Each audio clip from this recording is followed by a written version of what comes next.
Hello, hello, hello. Good evening. Welcome to ROX BOX on this Saturday evening. I hope we're all well.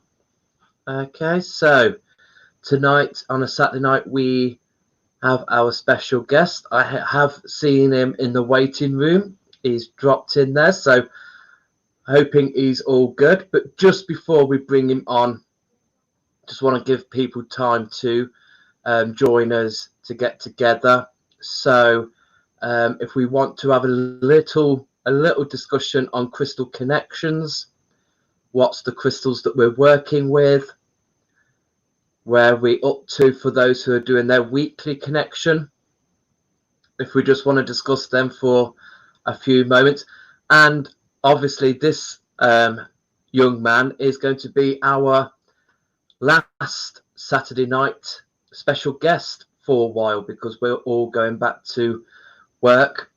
So we're just going to be running the Wednesday night special guest. So it's nice to end it on a gentleman. That pleases me somewhat. But let's just catch up on what we're all doing.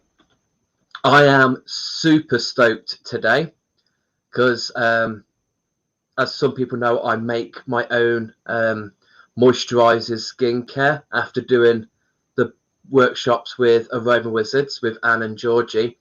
But the place I normally get my moisturizing stuff from is sold out of the moisturizing cream. So hubby got me some solid mango butter and cocoa butter, which I've never used before, and you have to melt it. So they arrived this morning with some apricot oil.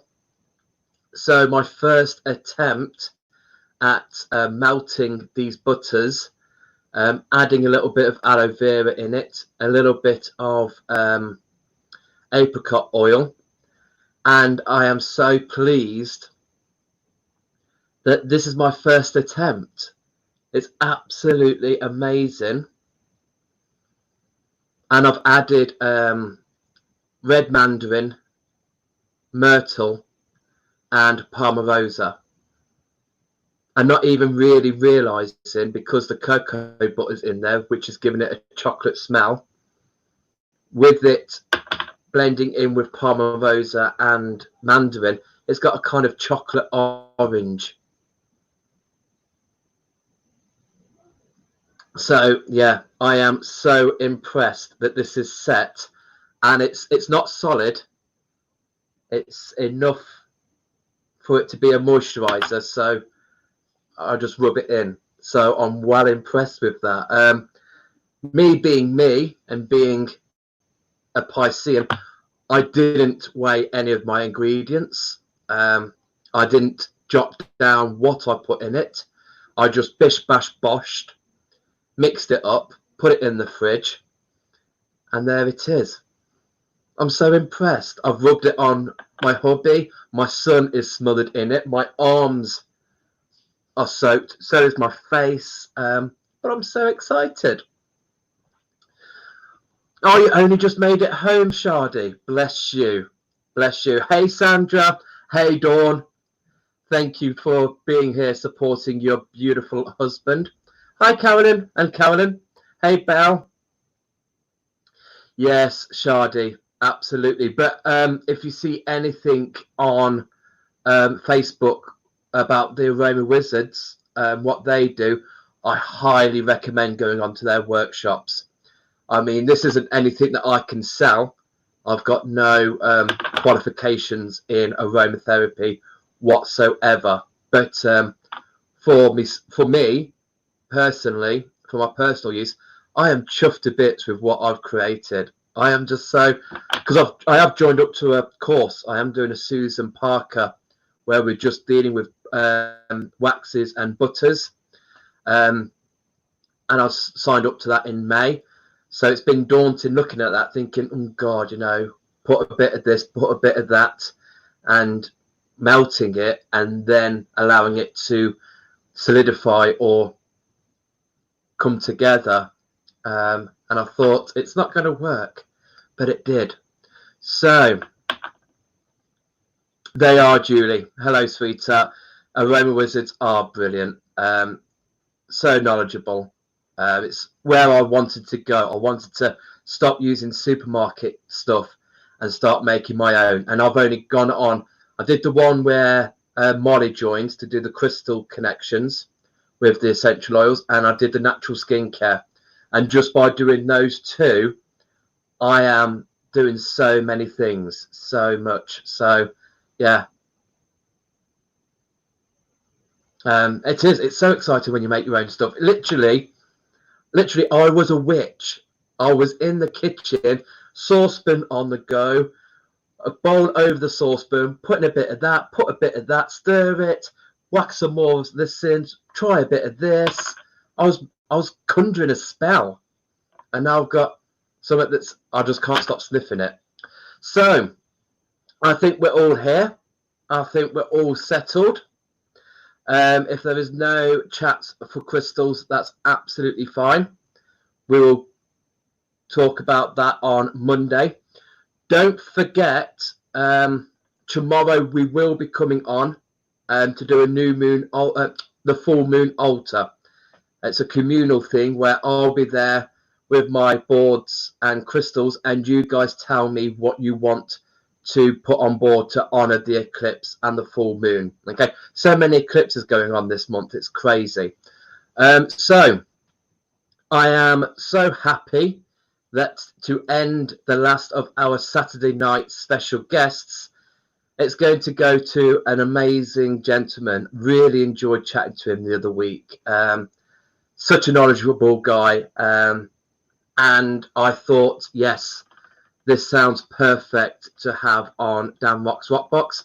So I'm glad people have come to join in. So please welcome onto the live the amazing Spider-Man, Peter Parker. Hello. Hello, Dan. Hello, audience. Hope you can hear me all right. I can hear you well, Peter. Thank you. That's good. I must admit, it's a bit nervous, bit nerve-wracking being on here, but there we go. We'll give it a shot and see what happens. Don't you worry. You are not the first person to say to me, it's nerve-wracking, and if you can do it without somebody else. I mean, since the 21st of March, I've been just a screen, just talking to myself. I get such a reassurance doing these chats where I've got somebody else next to me. So don't you worry. Have you got a stiff drink next to you? No, I've just got water, I'm afraid, with nothing in it. We can pretend it's gin. Don't you worry. Yeah, I might have the gin afterwards. You're entitled to it. Survive. Absolutely. Well, I just want to start by saying thank you for coming on. I was so intrigued talking to you, and coming off from our chat the other week really made me feel that, yes, it's going to be nice to have you on here just to talk about your life and how spirituality came into your life and how you've integrated it into your life. So yeah. If you would like to start by introducing yourself and how it started. Yeah, okay, that's fine. Thank you, Dan. Yeah, so as Dan said, my name's Peter Parker. I am actually as old as Spider-Man. Are you? Spider-Man first appeared in a comic in 1963, and that was the year I was born. No! So there's a couple of months between us, but basically I am exactly the same age as Spider-Man if it was a real character. So there we go. So yeah, I consider myself to be just a normal, regular sort of guy, really. You've had some amazing guests on over the last few weeks, and I did sit in and watch you chat to Patrick Gamble, who's an amazing guy. And you rounded off that one by saying, and the one with Hilary Stanley as well, you rounded off by saying you needed some more blokes to talk to. So I thought, well, I've been sort of exploring a spiritual life on and off for the last 36 years. So I thought, well, that mixed with my day job, which is being an engineer, where I'm sort of very technical and looking at, you know, if you like, physics and maths and all that, then the two sort of, they're almost like at opposite ends of the spectrum. One is very fact-based and the other one is very sort of cloudy, fluffy stuff. But actually, the two are joined together Absolutely. through things like quantum mechanics and quantum theory, which is like the very latest sort of thinking and stuff in physics. So, yeah, so I actually started off, and I think it was Hilary Stanley was saying about her little niece that's got some sort of imaginary friends or spirit friends. Yeah. So that made me think back, and I was thinking, I was preparing for this. I thought, well, when did I have my first spiritual encounter? So I suppose I must have been about 3, and I had 2 imaginary friends. One was called Oddie, and the other one was called Vud. So very peculiar names. But my mum, bless her, she was a very spiritual person and sort of into card reading and all sorts of different things. And she would always encourage me to talk to these 2 friends. And, you know, we'd sit in the garden and have tea parties and all that little kids do and be totally wrapped up. And I was totally convinced that these 2 characters called Oddie and Vud were real. And they sort of stayed with me and went with me everywhere, basically, until I got to about 4.5, when I went to sort of primary school, and I also had a young brother turn up. And I suppose my life, if you like, was more complete then. I wasn't on my own. So Oddie and Vud sort of just didn't come back one day, you know. Your logic side came into play, and yeah. I had a tangible brother I could pick up and cuddle and things like that. And obviously, you go to primary school and you're bombarded with all these other kids playing football and throwing balls around. You know, it's a completely different life. So, from a young age, I think young children are completely innocent and they're open to everything. Absolutely. They can see things, hear things that we can't possibly see.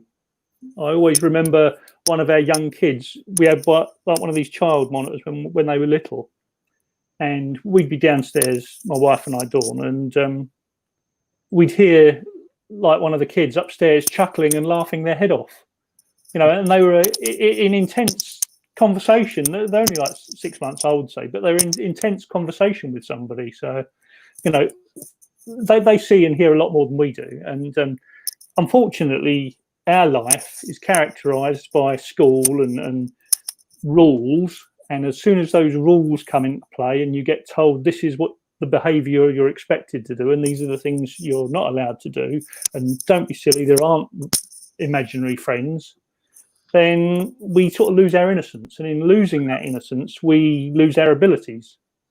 Yeah. And then when we get a bit older, we spend the rest of our life trying to rekindle that innocence and open ourselves up to some of these other spiritual realities. Absolutely. So yeah, they were my first sort of real encounter with anything sort of spiritual or anything beyond the 5 senses, really. And then at school, I was always, I suppose when I was like 5, I was very keen on trying to understand how things worked. I've always been passionate about understanding what's behind something. How does it work? So do you remember, I don't know if you had them when you were a kid, those little tiny Matchbox cars? Yes. The little Matchbox cars. So Mum and Dad would buy me loads of little Matchbox cars, and I was fascinated. I would turn them over and be fascinated by the fact that the wheels would turn round. And then I would invariably go out into the garden and smash the roof in with a rock, because I wanted to get inside the car to find out what made the wheels turn round. But of course, that didn't work. So I ended up with loads of what might be called convertible or, you know, flathead custom cars. where I'd literally taken all the stuff off them. I could certainly relate to that. And yeah, so that was very much the the more physical learning about stuff and what was going on there. And then really, I suppose, in my teenage years was when it sort of took off, and I started exploring some more stuff that was beyond physical reality. So as a teenager, I used to go home from school with my mates, and we'd end up after school sitting in his kitchen, and rather than be sort of talking about girls and football like many teenage lads would be chatting about as their number one topic, our number one topic was things like space program and things like that. Because obviously in my teenage years, Star Wars was just come out and Star Trek was big normal TV, and the space program was doing wonderful things. So I was always fascinated by that. So we'd sit after school on his dining room table, and we'd be sitting there with a drink and a biscuit and whatever, and we'd be talking about relativity or life beyond death and stuff. Real nerdy things. So I was definitely a geek when I was younger. And in fact, Dawn, my wife, she tells me off now if I'm being too nerdy and too geeky. She tells me to sort of, come on, get out of the maths corner. But it must be really hard for you, because it is that, especially for you and having that upbringing. I mean, you had very spiritual parents. Well, so you've got that. Yeah, my mum was very spiritual, but my dad was very practical, and if he couldn't hit it with a hammer, it didn't exist. That was my dad. So they were opposites. Yeah, and this is where you are, because inside you've got these opposites going on. You've got that, but then you have got that bashing cars. How does this work? And I need to find out the reasons for these wheels to be turning. Yeah. So around this time, during our teenage years, my friend and I, we wanted to get into sort of keep fit and stuff like that. So we went along to the local leisure centre, and there was a kung fu class on. So we joined up, and little did we know, but it was called Feng Shao Chuan Shu, which is hand of wind kung fu. So it's a very advanced form of kung fu, and it did things on a practical physical level, but it also involved chi, your internal energy. And this was the first time that I experienced anything like this. What's this sort of chi the guy used to keep on telling us about? And we were very... This, haven't we? Sorry, yeah, Peter. Yeah. Can we just wipe the picture up for people, please, Bear? So do let us know when you want the pictures coming. Yeah, yeah. So this guy here called Chi Su, he was the Chinese master for the whole of the UK in this particular art form, which encompassed kung fu, tai chi, various other healing arts. And most kung fu or karate and things like that are very mechanistic. You learn the moves, and that's it. And they might go on and say, well, when you're doing certain moves, you need to be inhaling or exhaling. But with this guy, it was, you need to learn the moves. You need to learn the breathing, and then you need to project your energy forward or backwards. And we thought, what's he talking about? Little Chinese guy, he's like 5 foot high, literally, and he was talking about internal energy and all this stuff and soft arts. And we thought, we'd come here to knock each other silly, but he's talking about soft arts and all this. So he demonstrated on various occasions what he called moving this chi around his body. And most of your listeners will probably recognize chi as like internal energy or the Kundalini awakening or energy moving through chakras. So he did a demonstration one time when he came down which was absolutely mind-blowing. With my sort of physics, if you push a force, every force has an equal and opposite reaction and all that. So what he did, he set up this little experiment, and he stood in the middle of the room, and he was standing there, and he had both his hands arm's length out in front of him, and he was saying, okay, right, what I'm going to do, I'm going to send my chi below the floor, and I want somebody to come over and push my hands, and the natural thing would be you would push them over. Mm-hmm. And he was standing there, and this guy came up and sort of like held his hands and started pushing him. And this little Chinese guy, he just carried on the conversation with the rest of the class, looking around, and he was rooted to the spot. He was 5 foot, and the guy pushing him was probably 6 foot. And you think, well, I suppose in theory he could have enough physical strength. He might be a lot stronger than he looks, but he didn't move. So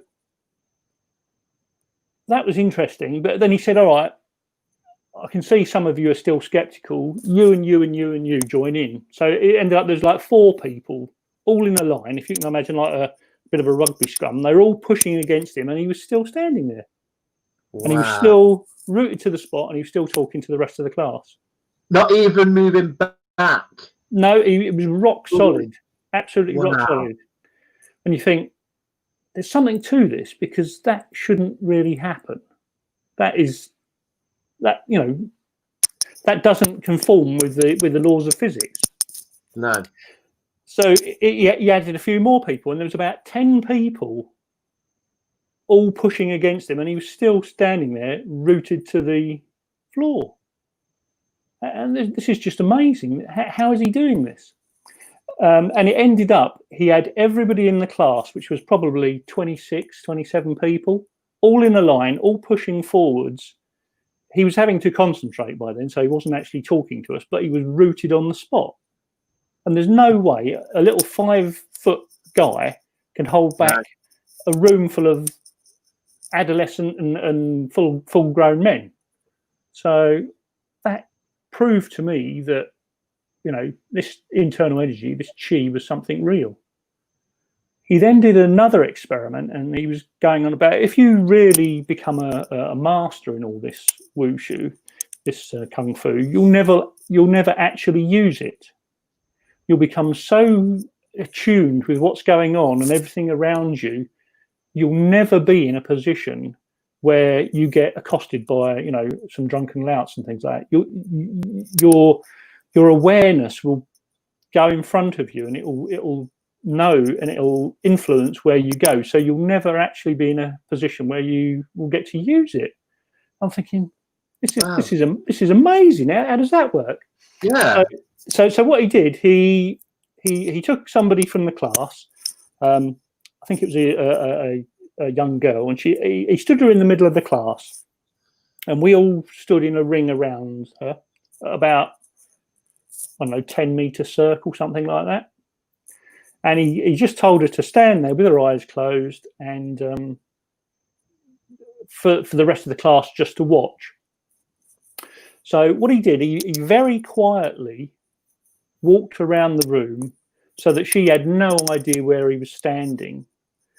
And then he just put his hand up like that, pointing it towards the woman, the young girl, and she fell over. And that was from about 5-6 meters away. He didn't touch her, he didn't make a sound, he just literally went like that, and she rocked, and somebody had to go and grab her before she hit the floor. Wow. And you think, okay, yeah, you planting yourself in the ground is one thing, but you projecting energy, 5 or 6 meters to somebody else and having an effect on them, that is just amazing. So the whole idea with this martial art was that as you got in a position to make a strike, you threw your energy forward, put the person off balance, and then all you needed to do is touch them with your little finger and they would fall over. So it was a very deep. Wow. Yeah. And throughout my life, all the things that I've been interested in, there's always been some sort of hidden, deeper agenda with it. So yeah, that really opened my eyes to the fact that there's a lot more to life than what we can see or measure. And the little guy Chi Su, he was absolutely amazing. Some of the demonstrations, and if any of your audience want to see sort of demonstrations of things that go against what you would think the physical laws are, you've just got to look up the Shaolin monks on YouTube, because they demonstrate some amazing feats, and you just cannot argue that in physical laws that they break physical laws. So yeah, so that really then got my sort of juices flowing. I had to learn more and wanted to learn more. And about the same time, I met up with my beautiful girlfriend and now wife Dawn, and one of the things we shared in common was like this sense of wonder about things that are sort of spiritual or beyond what normal people would call real. And we found that both my mum and Dawn's mum and dad and Dawn's auntie were all keen on sort of learning about spirit and joining a spiritual circle. And they had a friend in common who lived just over the road from Dawn, and he was a spiritualist, and he'd been sitting in somebody else's circle. So we got chatting to him one day, and he said, "Well, why don't you come over and we'll hold a circle in my dining room?" And Dawn and I were sort of like looking at each other, thinking, "I don't know, is this all right, or is this guy a crackpot?" You know. And our fears weren't allayed when we actually walked into the room, because he had his dining room table set up, and then on his dining room table he had a couple of candles, and he had this paper cone in the middle of the table, and he said, "Well, sit down." And it was all a darkened room. It was a bit like what you would typically call a seance. In TV. That they always have like these seances in darkened rooms with candles and things like that. And he said, "Right, well, sit yourselves down." So we all sat down. I think it was about 5 or 6 of us. And he said, "Right, well, put your hands flat on the table, and then just so your little fingers are touching, so we're all connected literally in a circle." And he said, just relax, do some deep breathing, and we'll get into it, and we'll see what happens. And obviously, Dawn and I were very young. We were only sort of like 20, in our early 20s, 22. 21, in fact. And everybody else in the circle were like in their 50s or even 70s, so we were a bit out of kilter with them. But we gave it a go. And the first few evenings, you might have felt like all the hairs stand up on your arms or on your back or on your neck and things like that, and you would think, "Well, this is a bit freaky. What's going on here?"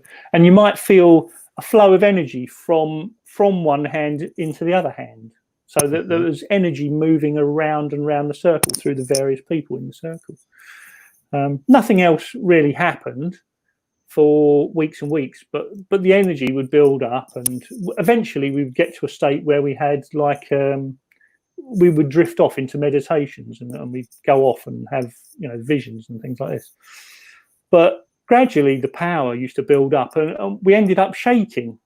There was so much energy flowing through us, or because we were new to it, we didn't know how to control the energy. We would literally shake, and I remember the table was literally sort of shaking like this, and there'd be me shaking on one side and Dawn's dad shaking on the other side, and it was sort of like, who's going to break the table first, almost, And this went on for weeks and weeks and weeks, and we didn't really get that much. But eventually, I started getting these weird feelings, or thoughts would come into my head.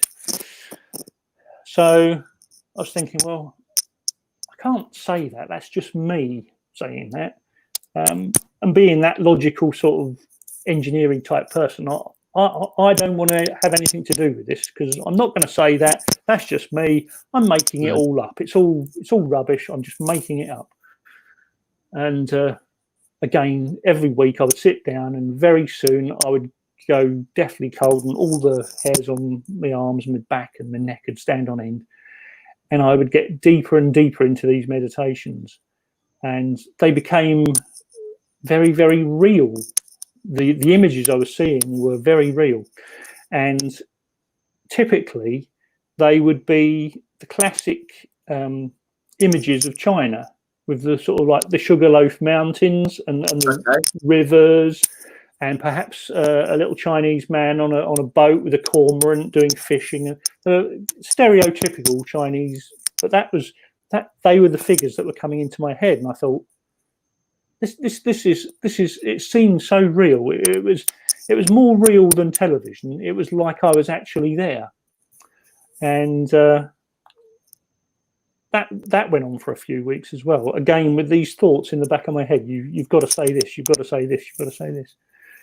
And me being me, I wasn't going to say anything, because that was me, and that was not, So eventually, eventually I got to the stage where I was almost being sick.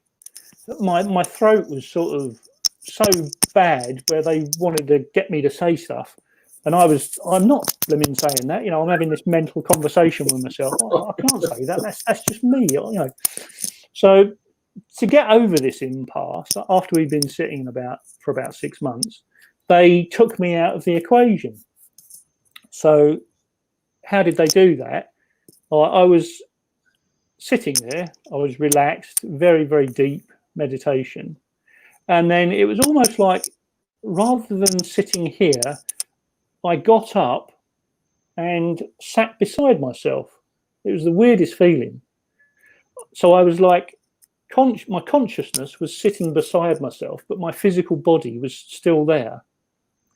And then, with my consciousness sitting beside myself, I started to speak. Oh.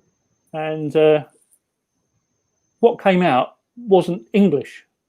What came out was Chinese, which was amazing in itself. But of course, nobody in the circle knew what the hell I was talking about.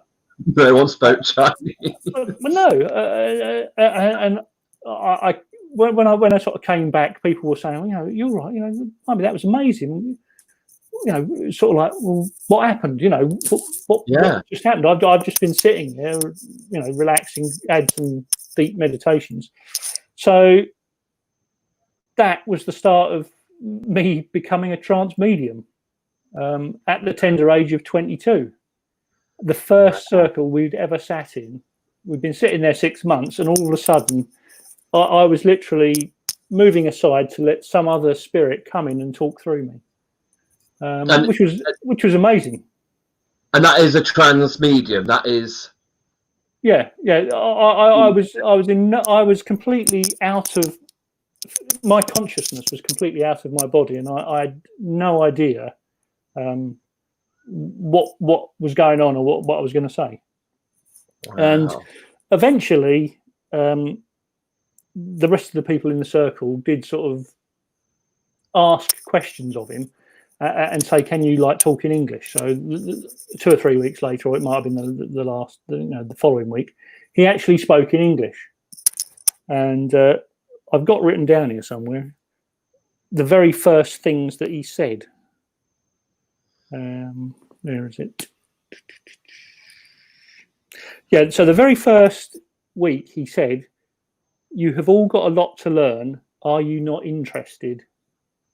And that was it. That was all he did that week. But that was a magnificent breakthrough, because all of a sudden this person that wasn't me was talking through me, and we got the start of a conversation going between all the other people in the circle. And then when I came back after he'd gone, people sort of explained what was going on. The connection between us became very, very strong over the course of the next few years, and he would literally come in and talk to everybody in the circle almost every single week.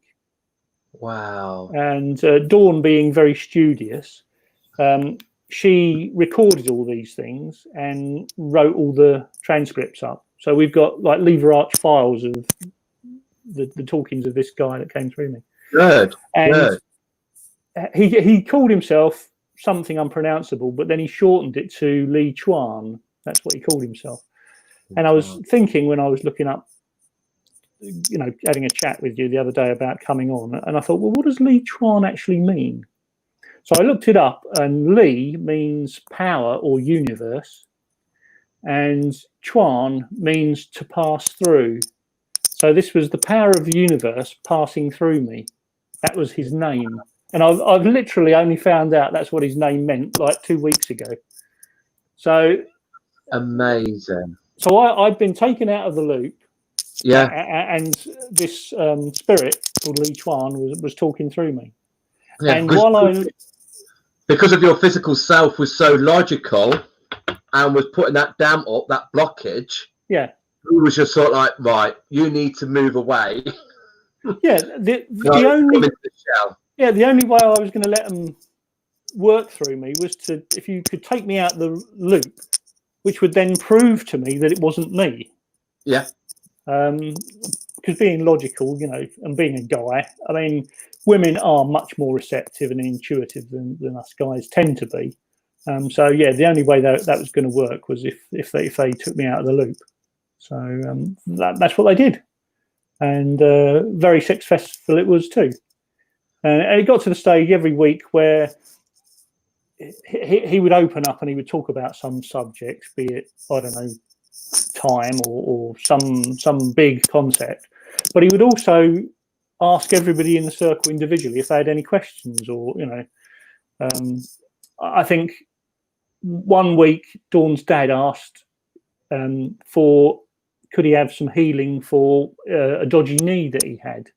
So Lee's response to that, you were talking about your aromatherapies you'd made up earlier, your massage things. He suggested a poultice of cucumber and something else. I can't remember what it was now because it was like years ago. But he would have like practical advice as well as talking about big things like time and space and all that. But this was coming through you. This is coming through your mouth. Yeah. And like you're there, like, yeah, I don't know where cucumber and this comes from to make these evidence. No. So the way it worked, it was very bizarre. So it would feel like I was sitting next to myself, and then he would come in, and I would feel him sort of come in, and then to explain things, there was like a translation that needed to go on to explain things to the people sitting in the circle. It's almost like I had like a filing system in my brain, and he would like be going through the filing system, chucking out various things until he could convert whatever the language is that they speak in spirit into English, so that the people sitting in circle could, and I could almost like feel him. What's the word for this? It was almost like there was two of us in the physical body at times. He was, I need a word for this. What does this mean? So yeah, that was absolutely amazing. And I say he was around for very many years, which was great. And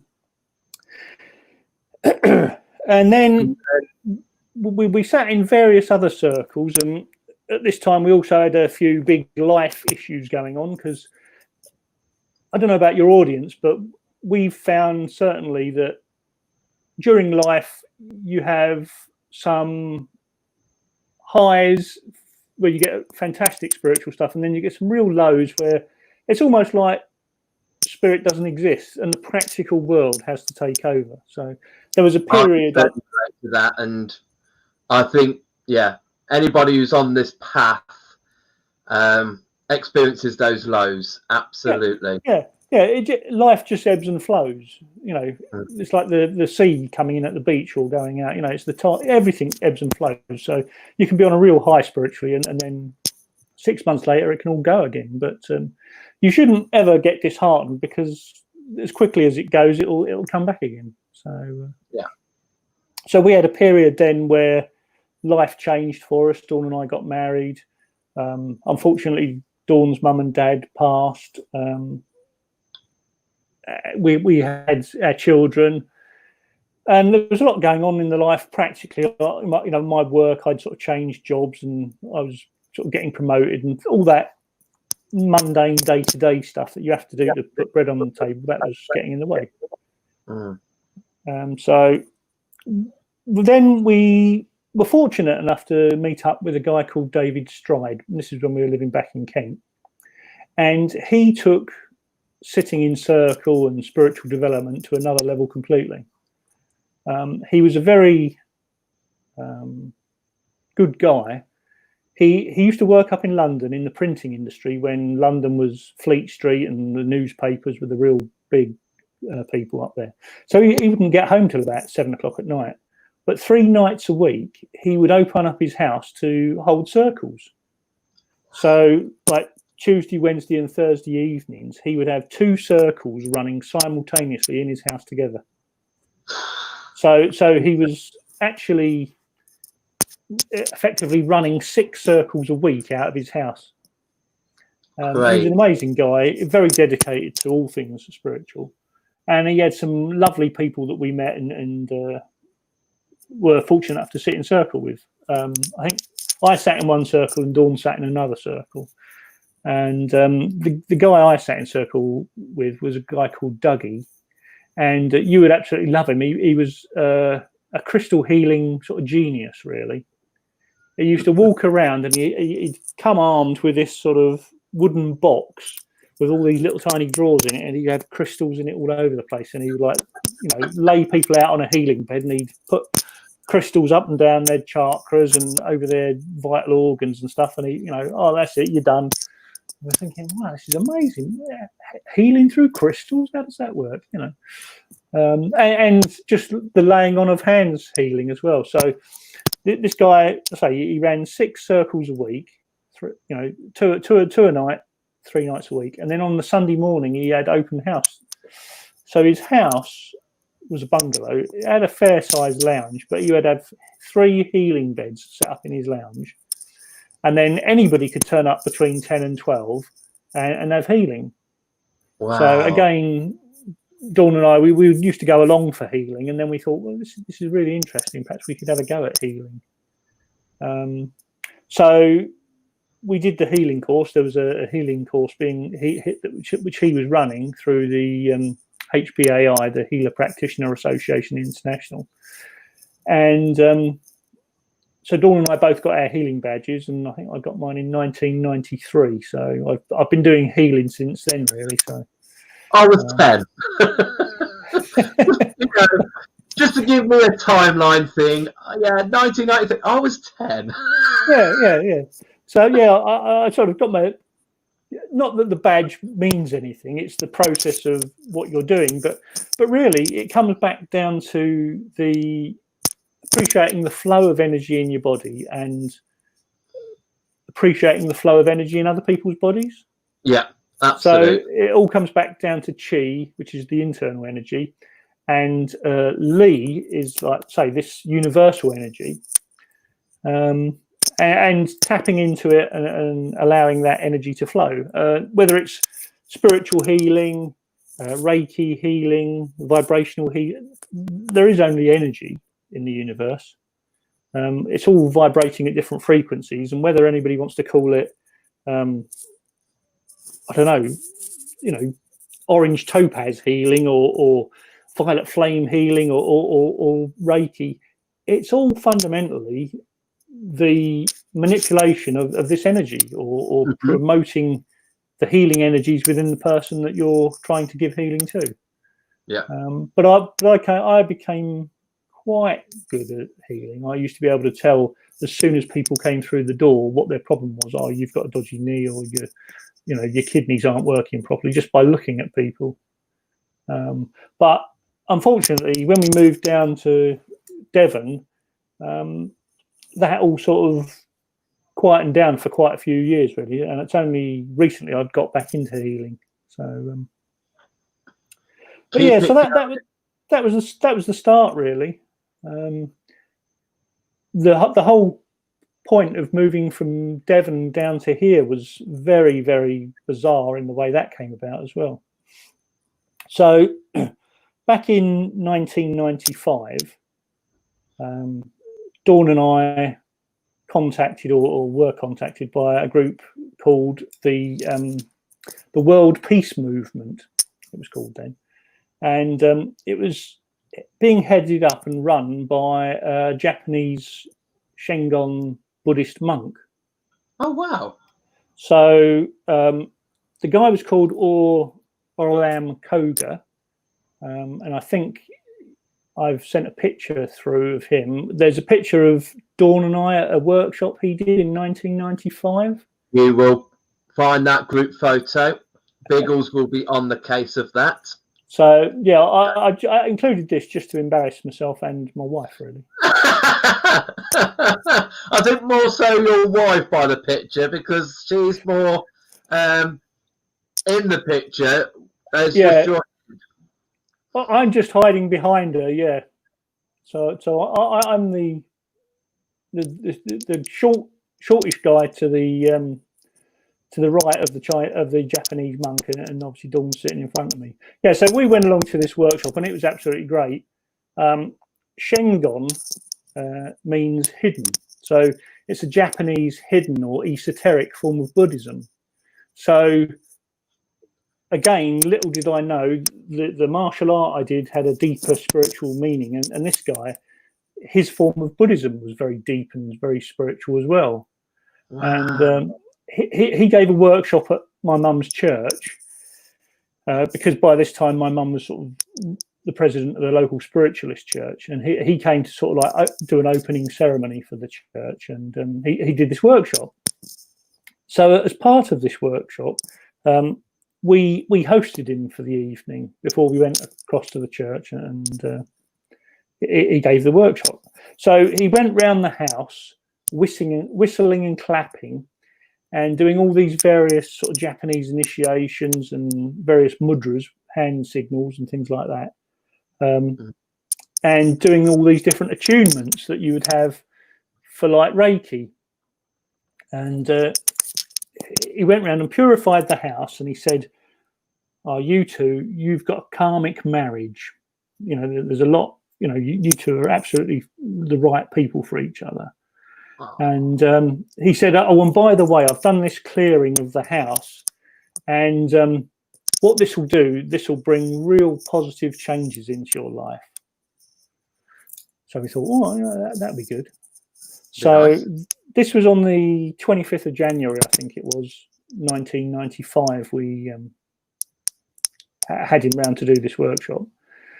And then the very following week at work, I went into work on the Monday morning, only to be told that the factory was going to close. So talk about instant life-changing events taking place. It literally was within the space of a week. He said, "Right, I've done this clearing. There's going to be big changes in your life. You go to work and the factory's closing. What? You can't get a bigger life-changing event than that, you know." That was amazing. So he was a very, very spiritual guy. I can imagine he was very much like the Dalai Lama. In that whenever you saw this guy, he was always had a fantastic smile on his face. And they believe that everything has a spirit. You know, spirit of the air, the water, the earth, fire. Every living thing has a spirit, a consciousness, and you know, part of it, which is also akin to the Shinto religion as well, which is what the fundamental sort of belief is in Japan. So yeah, he was an amazing guy. I think there's another picture of him as well, which shows him undertaking a ceremony in Japan. And when people talk about the little bright little sparks you get on some of the cameras, the little orbs and things of energy that last just a fleeting moment. Well, this was a picture that was taken, as it says there, in October 1994 of him back in Japan. And that is the energy orb that he's summoning whilst doing this ceremony that he's doing. It's just amazing. It's not just a little tiny orb that is a flicker in the... That is huge, yeah. Which obviously the person taking it never saw it, And people might think, well, that's just a thumbprint. But when you actually look at the proper photo, where he's got his mouth open, you can actually see there's another little orb just coming out of his mouth going into that orb. You probably can't see it unless you were to really zoom in. But basically, that isn't somebody's thumb. That is energy captured on film. And again, it's things like that. You just think, that just demonstrates yet again that there is so much more to life than what we get taught. You know, we have such a limited curriculum at school, and there's so much more out there. So that was how we ended up moving from Kent into Devon. And then when we were in Devon, we thought, oh, at the time there was a magazine out called Kindred Spirit, which we used to get. And in there, it was always talking about events that were going on in the Southwest. And we thought, oh, we're moving to the Southwest. This will be amazing. It will be an amazingly spiritual place. But when we actually moved down here, Barnstable in North Devon, where we are, is full of farmers and hotels and holidaymakers and things like that.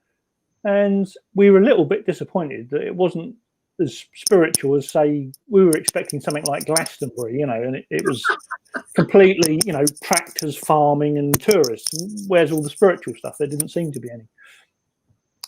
But we went along to the local spiritualist church and went to a few sort of meetings with meetings with mediums and things like that. And one particular meeting we went to, there was a psychic artist there called Colin Kingshot, and he drew me a picture of my guide Lee. So I think I've also sent that through.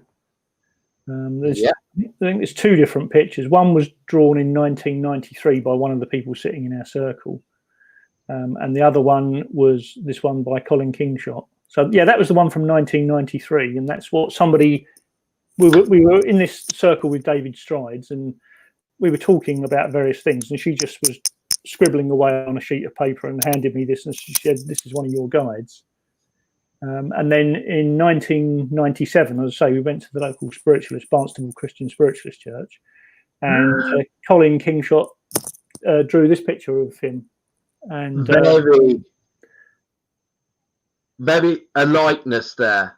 Yeah. So I mean, obviously, you know, they're drawn by different people, so they aren't going to look the same. But years apart, one was 93, one was 97. Yeah. But I get a real affinity with this particular picture, and the depiction of Lee is so lifelike and so real. And these meditations I get where I go to China. Mm-hmm. They're so real that when they first started coming through back in the 90s, I would end the meditation literally crying. I would have a serious feeling of homesickness. I've never been to China in this life, but I would feel homesick, and I would literally be crying because I wanted to go home. So I was just about to say, would this be a past life? It could be. It could be a past life, or I'm in two minds. It was either a past life, or Lee and I were brothers. Okay. I think we were brother monks in the same order back in China. You know, so it was a past life, but I was in the same past life as he was. Because it feels, when he comes through, it feels like a brotherly connection. Okay. So, but yeah.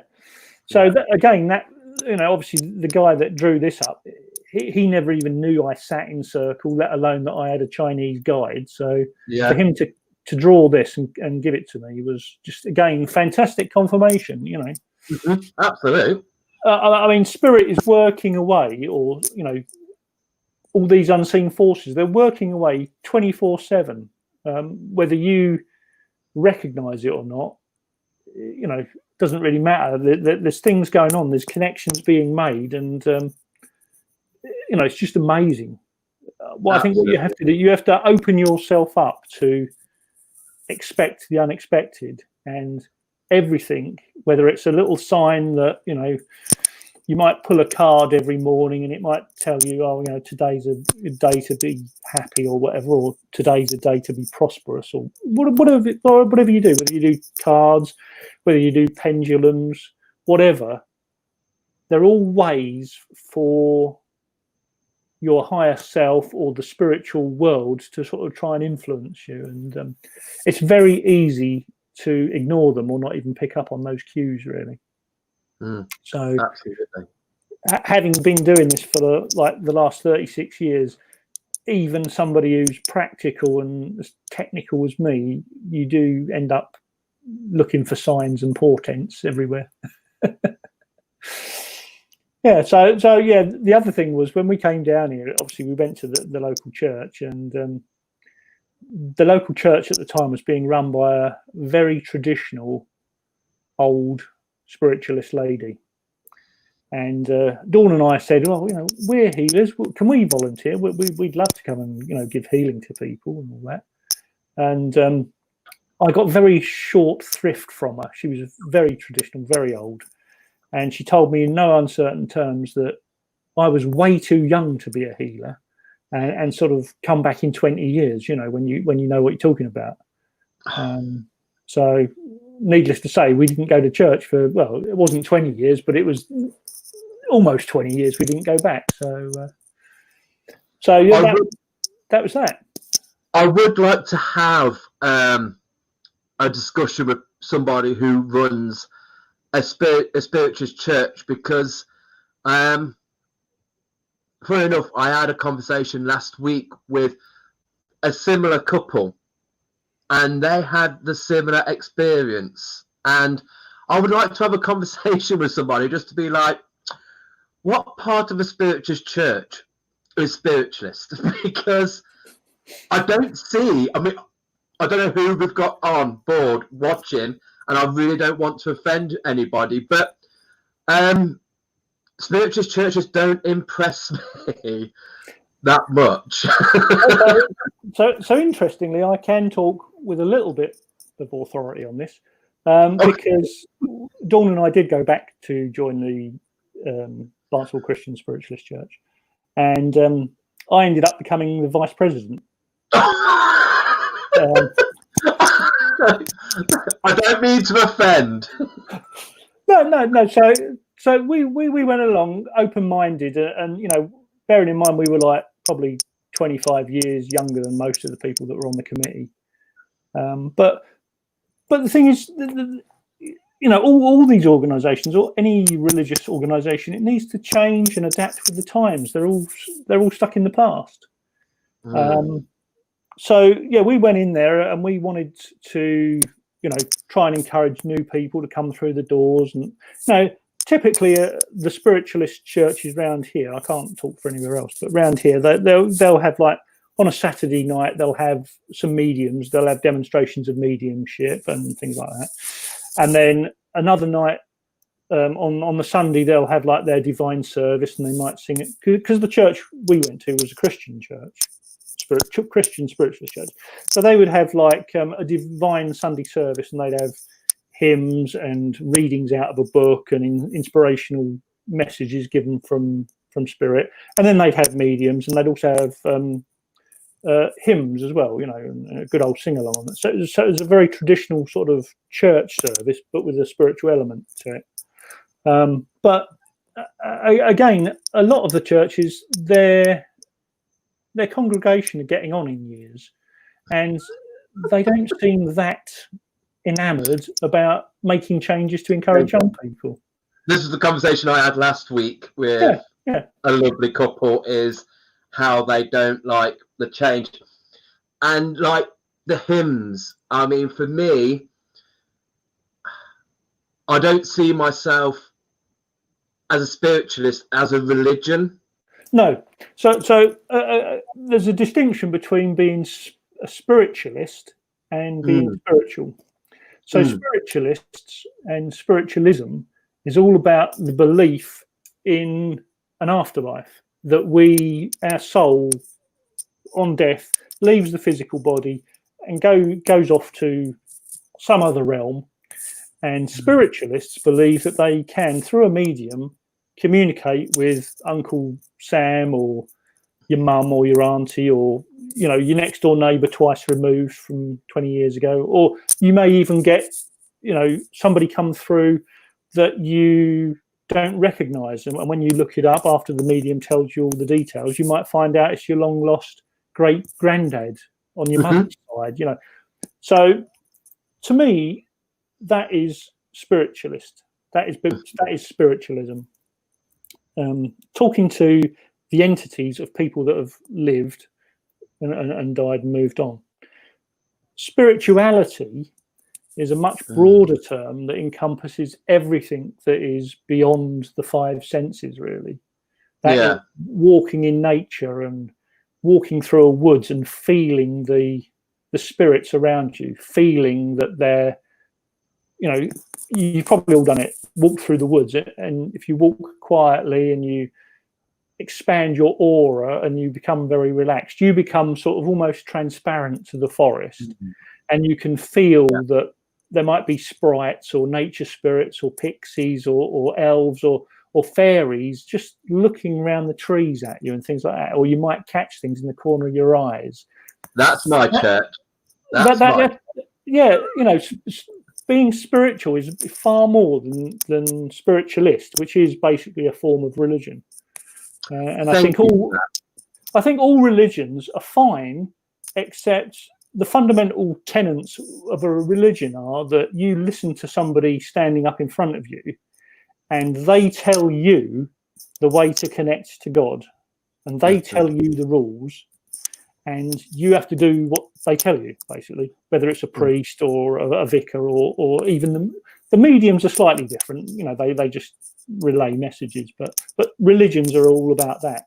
Whereas spirituality is all about you yourself connecting with God, cutting out all the middlemen, and just having that one-to-one relationship.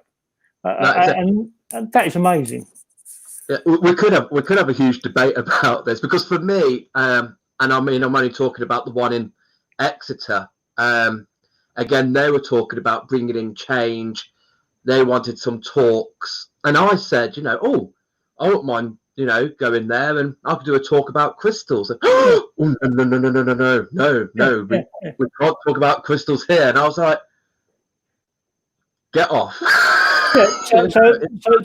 So Dawn and I, we did try and bring the church here from the 19th into the 20th century. That would have been advanced, let alone the 21st century. But anyway, I digress.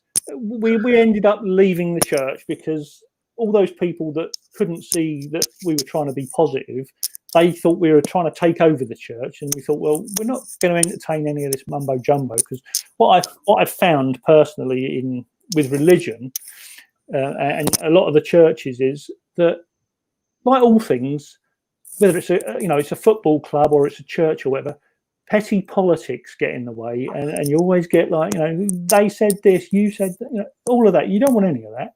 So when it started getting like that, we just, okay, fair enough. We've offered to help you. You know better.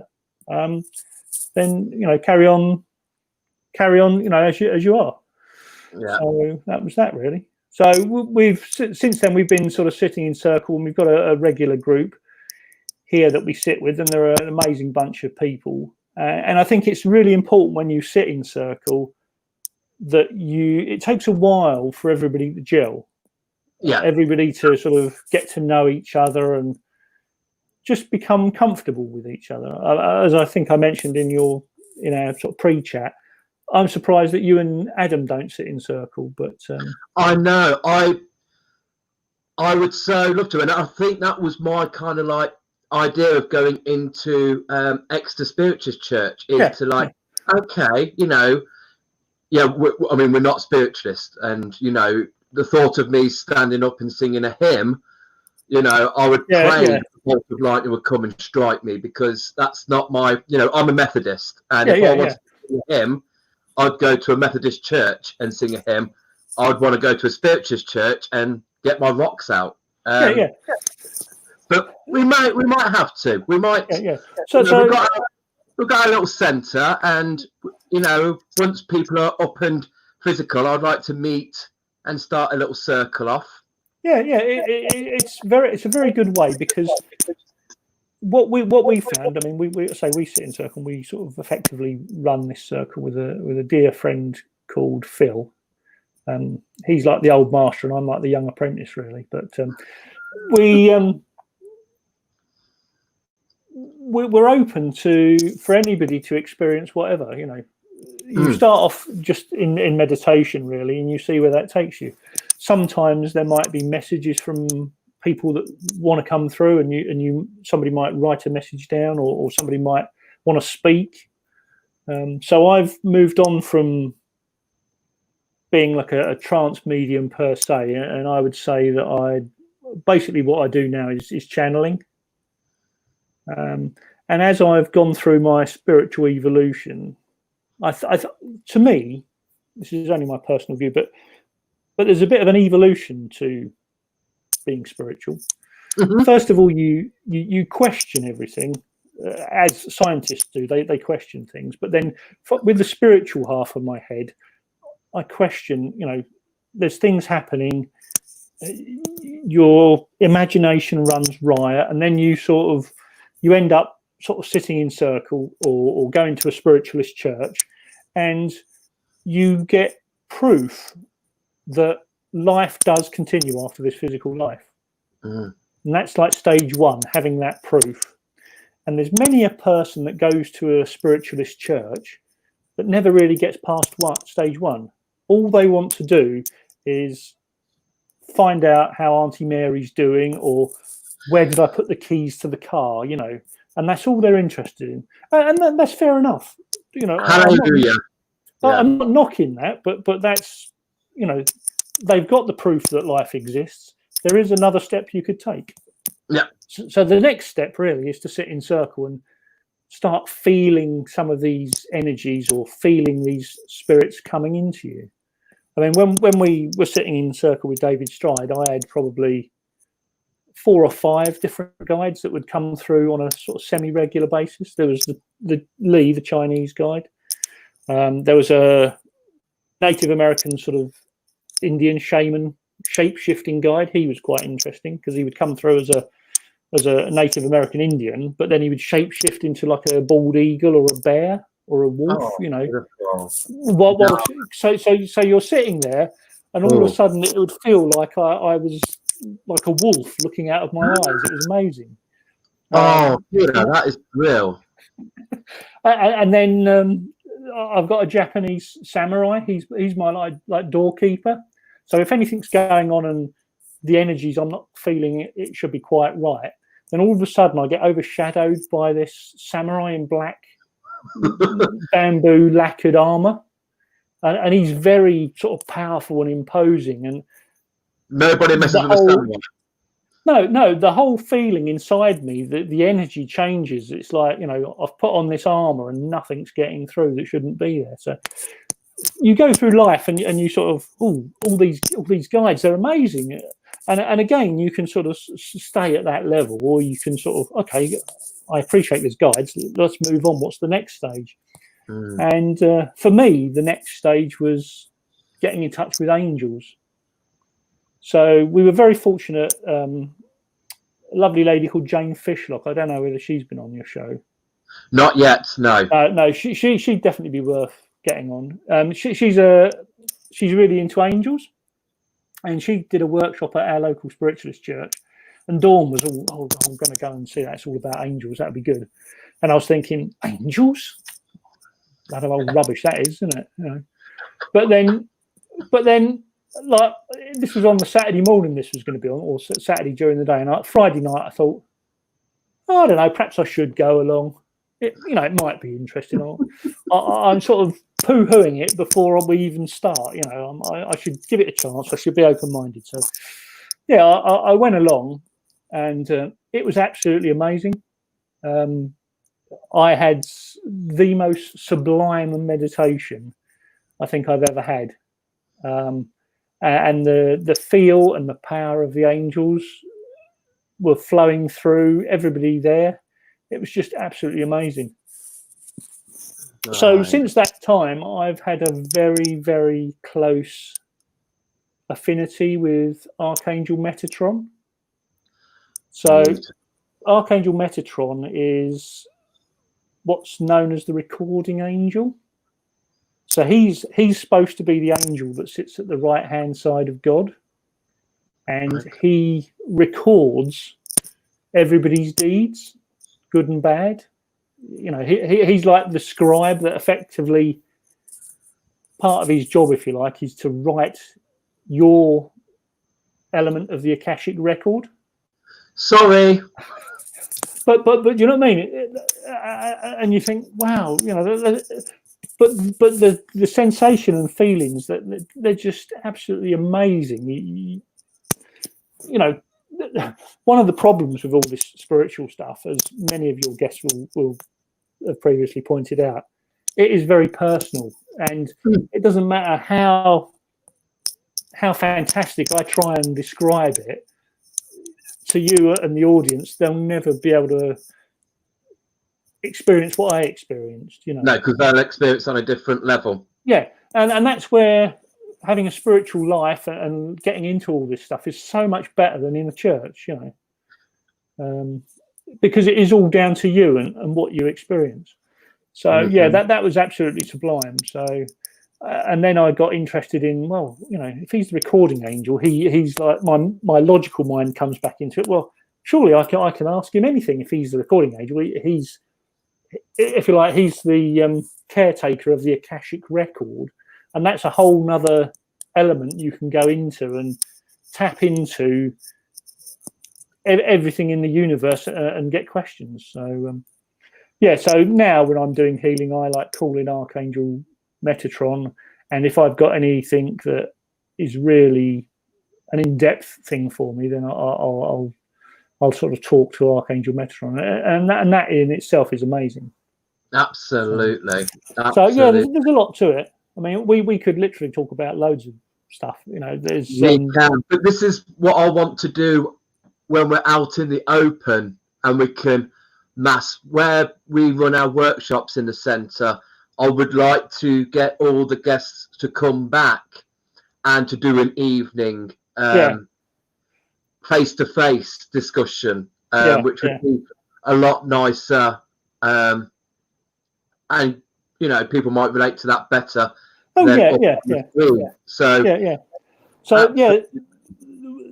it's a real shame the healing weekend's been cancelled this year. Dawn and I love going there. We've been going for about the last 5 years, so it's really great. But we must have popped the cherry at the same time, because was it 2016 our first year? So this would have been our. Was it only our 4th year? No, this would be our 5th year. This is our 5th year. Sorry, I'm having a. So I think we probably. My husband is behind this wall. I've not lost the plot. I just realised how bad that might look over the camera. That I'm just like, blah. Yeah, this is just, you know, channeling Adam there. But no, so yeah, we probably both went to the healing weekend the very same year. So, but it's great, yeah.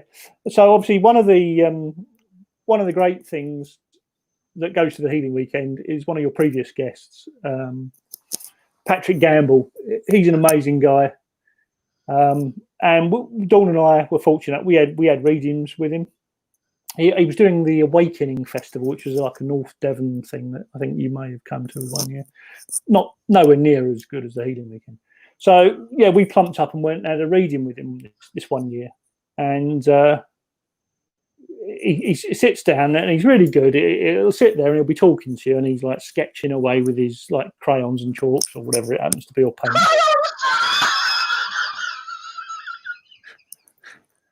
Well, you know, mixed media is what it is, isn't it? Mixed media, that's what he calls it. Just got a picture of Patrick with Crayolas out, Not that sort of crayon.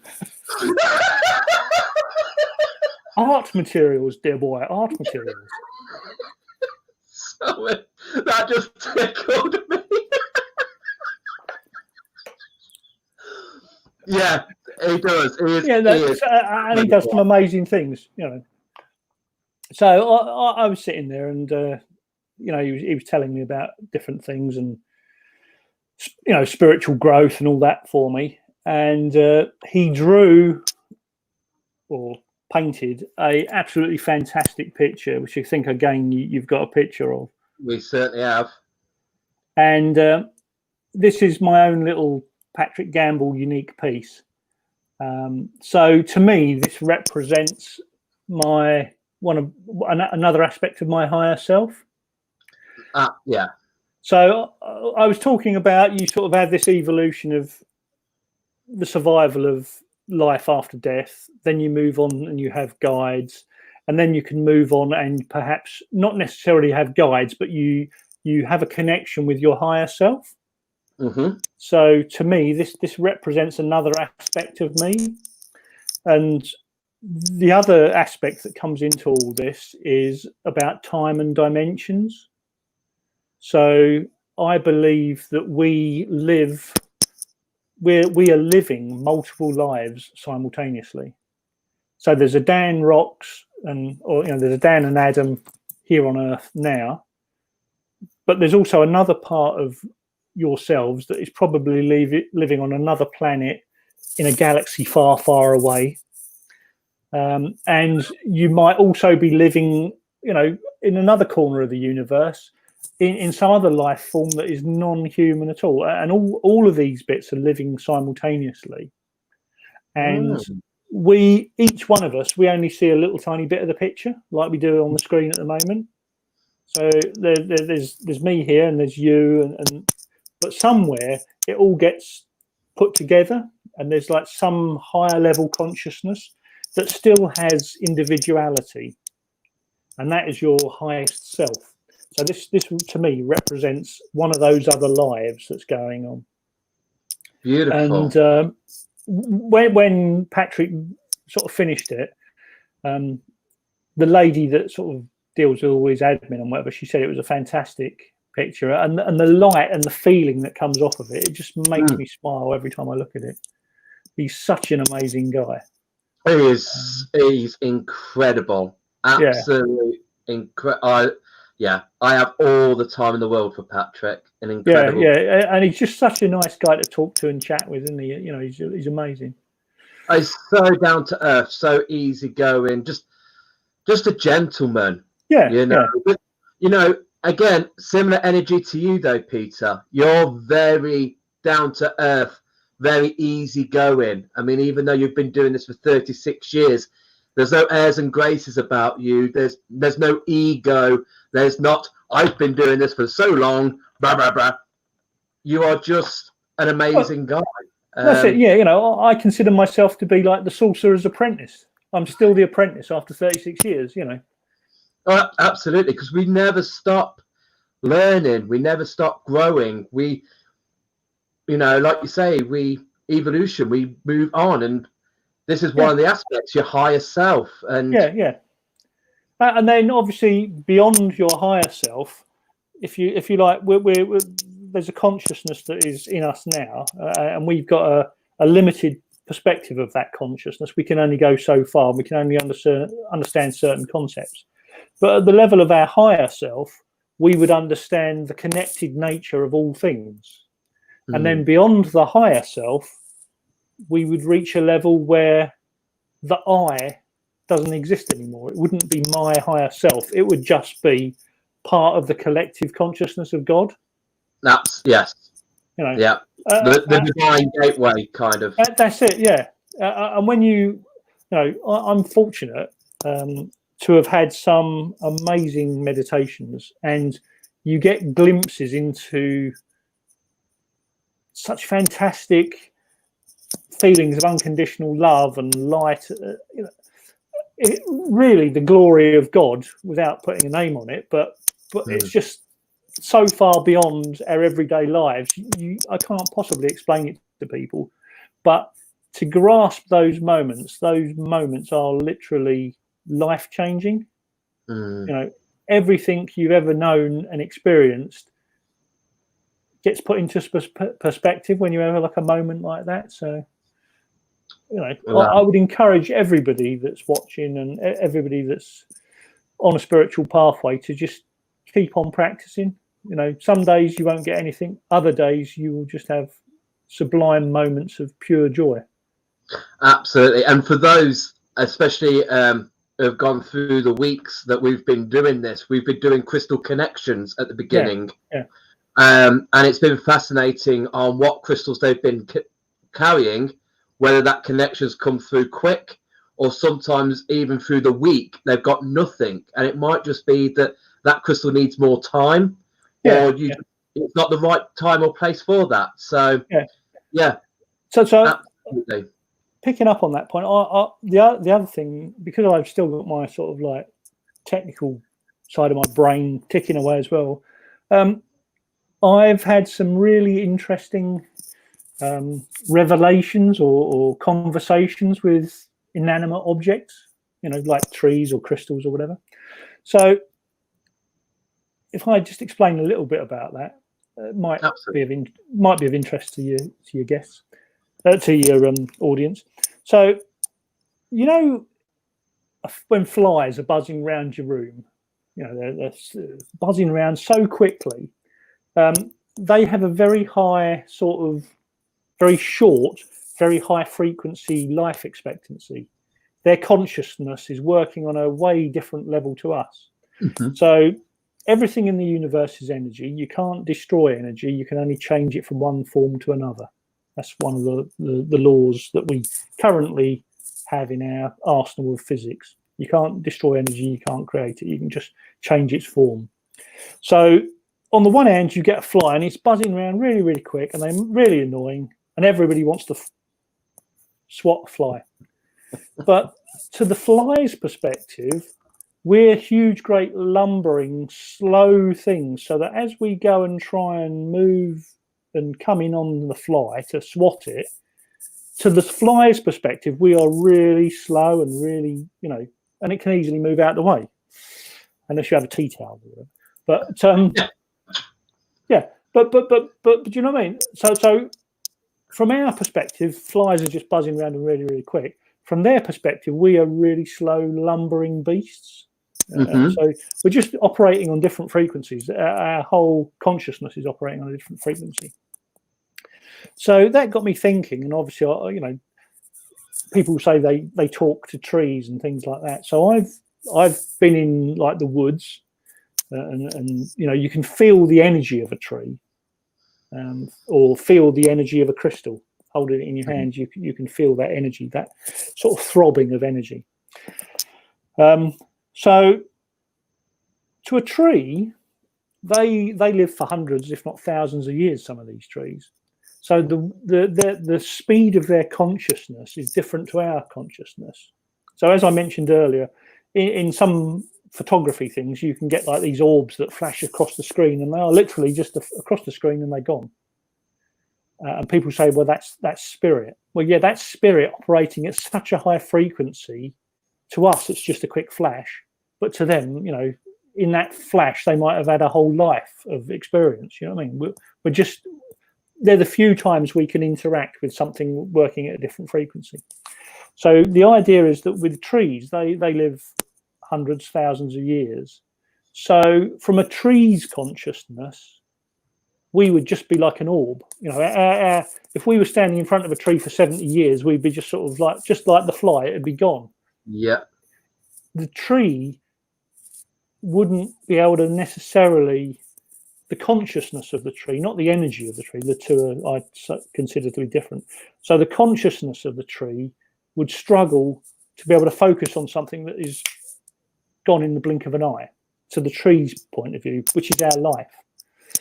So in a number of meditations, I've had this thought, and in the meditation, I've gone back in time to, if you like, when the tree was a sapling, and I've mentally communicated with the tree, and then when I've come back to now, I've also left part of my consciousness repeating the message to the tree.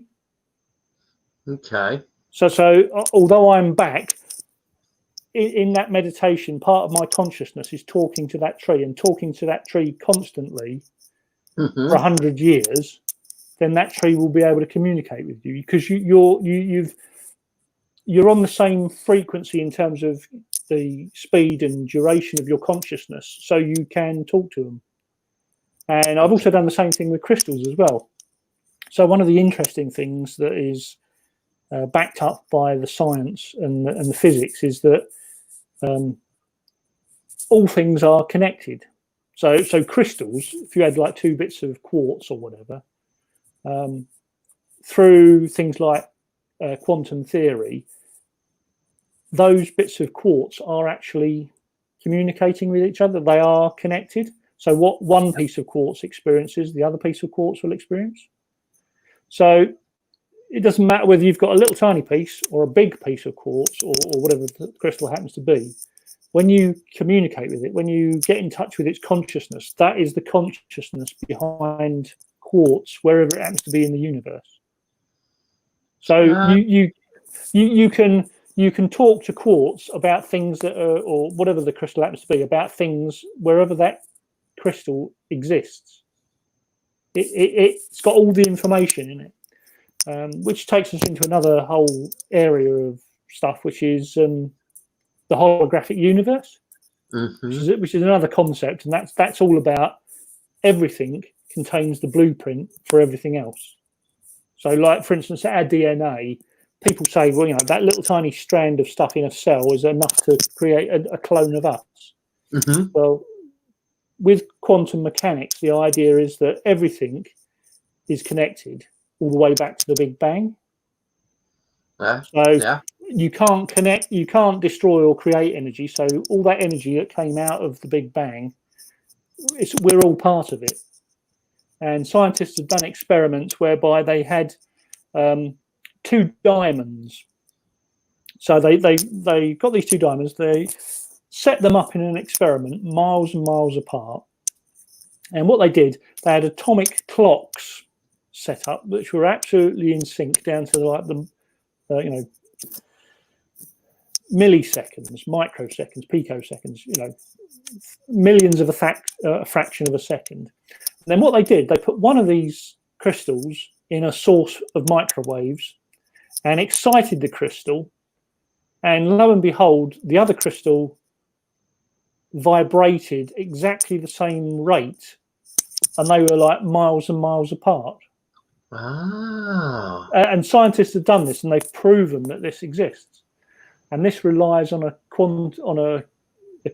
quantum theory aspect called entanglement, which says that all the bits of your body are also connected to everybody else's body as well. So, or all other things.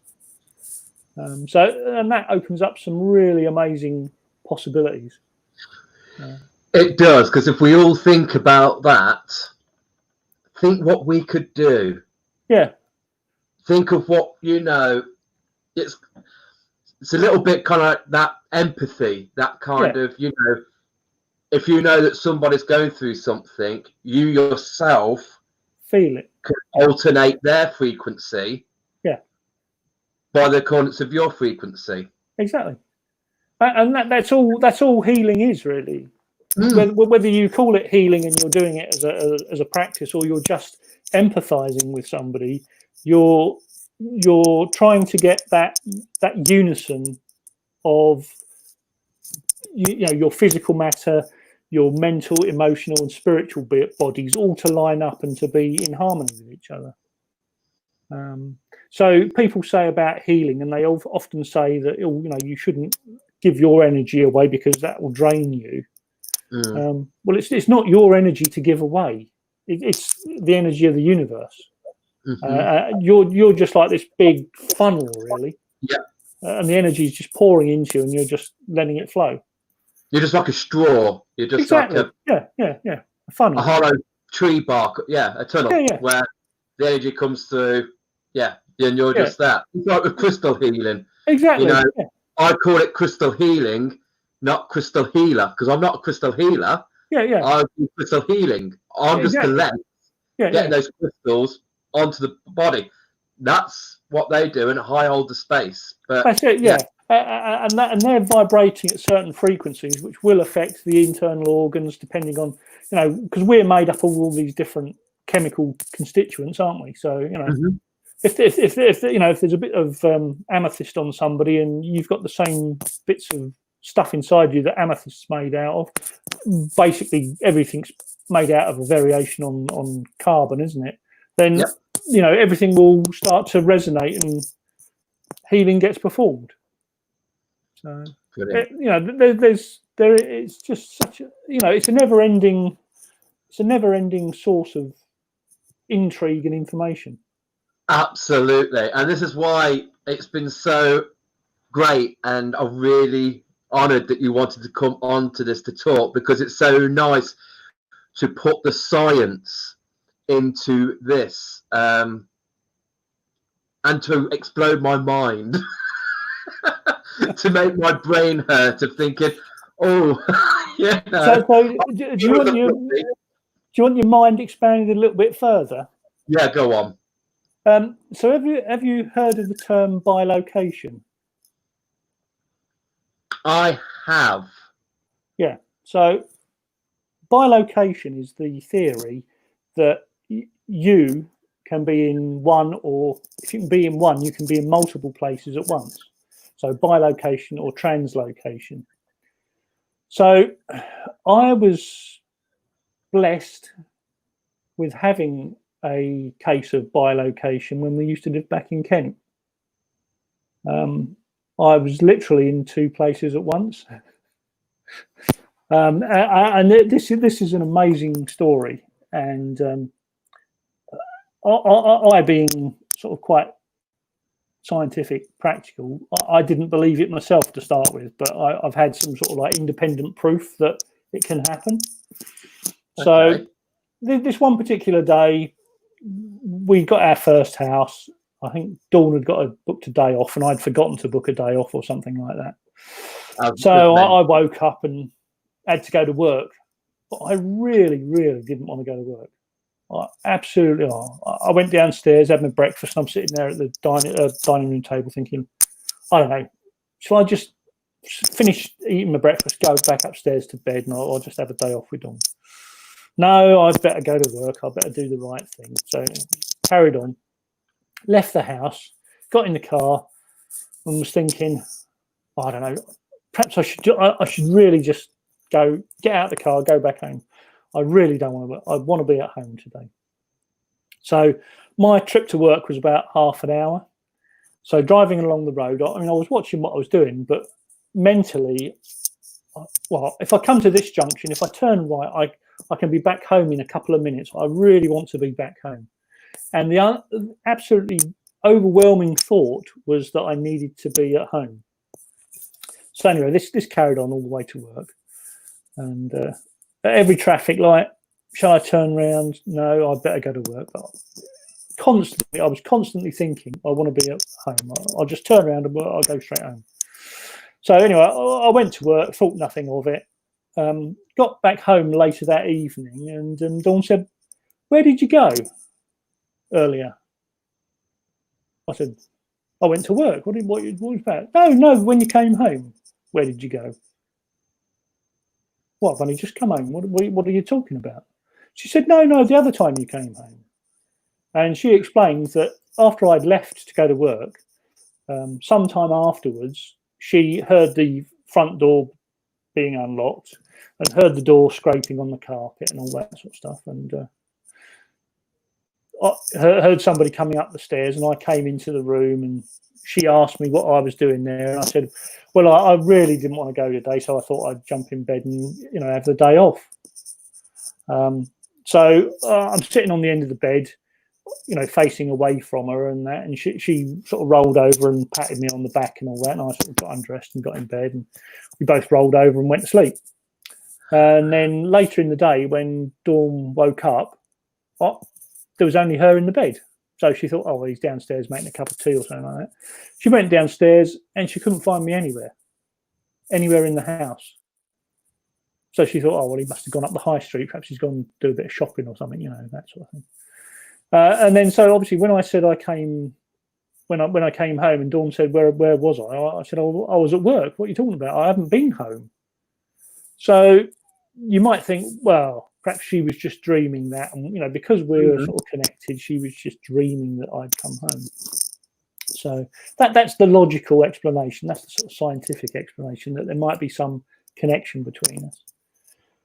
But then my mum had a very, very similar experience, and her experience has some independent third-party witnesses that are not connected in any way, shape or form, which goes to prove that it can exist, which makes me think that my case of bilocation was a real event and Dawn really did see me come home. So the case with my mother was that my grandmother had died, unfortunately, and I think it might have been around like the Easter bank holiday weekend, so it was a long weekend. And she and her friends had to go and sort of go to the undertakers. They had to go to the funeral, to the registry office, go to the bank and all this sort of stuff. And my mum, they had to go to the registry office first, but my mum was sort of constantly thinking all during the day and saying to her friend, oh, we must get to the undertakers on time. They'll be closing early. And everywhere they went, she was thinking, oh, we must get to the undertakers. And she was saying this to her friend. And I think at the registry office, there was a massive, great big queue and it took ages. And Mum was fretting that we've got to get to the funeral directors on time. So later that afternoon, I think it must probably by about 3 o'clock, they got to the funeral directors. And rather unusually for the funeral directors, there was a lady sitting in the front window looking out. Because you go to funeral directors and they're normally everything's quite, a nice placid, you don't see any people until you go in, but she was like sitting in the window, literally looking around. And when my mum turned up, she said, oh, thank goodness, we were worried about you when you came in earlier. We were so worried about you, and then you wandered off and we weren't sure whether you were in a fit state of mind or whatever. And she said, what are you talking about? I haven't been here before. And her friend said, no, we've literally just come from the registry office. We're what's going on? She said, no, you came in this morning about 10:30. You were a bit pasty, and we were a little bit worried about you because you were saying about you had to sort of bury your grandmother and that, but you weren't really sharing a load of details with us. And then when we went out the back to get the forms, when we come back, you'd gone. And I'd gone out the front door and looked both ways, but I couldn't see you. So, so that was completely undeniable that happened. The lady in the funeral directors, she didn't know my mum. She was completely independent. My mum had a friend with her who could verify that she had never been in the funeral directors all day. And yet the funeral director had a conversation with my mum earlier that morning when she wasn't actually there. That's a case for Mulder and Scully. Yeah. So bilocation can exist. It does exist. It seems to be that the triggers to actually have a bilocation are an intense, and I mean intense, concentration on being somewhere else. But yeah, so that was an amazing thing. It's only happened once in my life so far, but there's time if I concentrate hard enough, and my entire consciousness wants to be somewhere else. I'm going to try that my first day back at work. But it does. There is a catch with it though, but because it does say, although physically you can be in two places at once, it's like you can't split your consciousness. You can't be consciously in two places at once, whereas physically you can. Because obviously I can't remember coming home, and yet there was a part of me at home, and my mum obviously was unaware that she'd already been to the undertakers and had a conversation with the undertaker. So physically you can be in two places, but there's like a filter Mm-hmm. so that you can't connect to all those different consciousnesses. So I was talking earlier about us being multiple dimensional beings and having all these consciousnesses everywhere else. So I did ask the question in one of my meditations when I was sort of in communication with some higher version of myself. I said, well, if we do exist on all these different places at once, can you like open up the door so that I can feel what all these consciousnesses feel like? And I was told very firmly that you can't do that because that would like just blow your brain and you'd end up like a vegetable, you know. But what I have had in meditation is meditations where it's like looking at every sky channel at once. I've had meditations where I've been in like 5 or 6 different places at once, and I can concentrate on this particular meditation and get a bit of that, whilst at the same time operating over here on a different meditation. But you can't literally be thinking of them all at once. You can only pop in and out of each one. But so to me, that, to my own personal view, that reinforces the fact that we are multidimensional beings and living multiple lives. So that's amazing. So for all those 30 odd years, you know, whether it's 30 odd years or 30 odd minutes, the next 10 minutes, the next half hour, you could have something amazing happen to you. And you should always be open to new and wondrous things. So another occasion we had, we did a past life regression in Circle. So I got put under the sort of hypnosis type meditation for a past life regression. And Phil, the guy that was running the group, he would start you off by sort of counting backwards, and you would go off into a different state, and he'd say, right, you know, come down in, and you're in a different life. And to verify that you were in a different life, he would say, right, what are you wearing and what are on your feet? No, fairly obvious question. So if you were wearing like togas and sandals, he might, you're living the life of a Roman centurion or something like that. So he asked me what was I wearing on my feet, because I couldn't really explain what I was wearing to him. He said, well, if you can't explain what you're wearing, what have you got on your feet? So I piped up. Afterwards, I found this out. Not at the time, because again, this is one of those things where you're out of the loop, so you don't really know what's going on.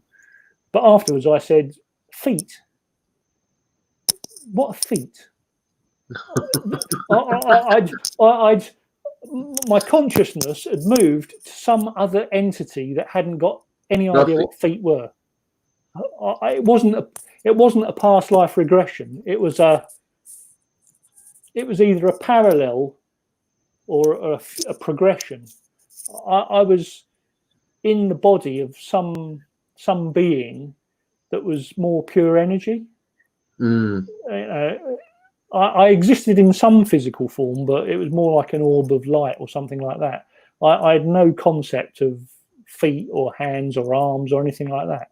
But I was able to recount through this past life regression that I was in some sort of like what you would consider to be a spaceship. And I had experiences, and I was floating across the earth like I was flying. So a past life regression doesn't mean you have to, live through the fire of London or whatever it happens to be. It's just a way to tap into other realities. Those other realities might be back in time, forward in time, or in a completely parallel sort of universe, really. So that's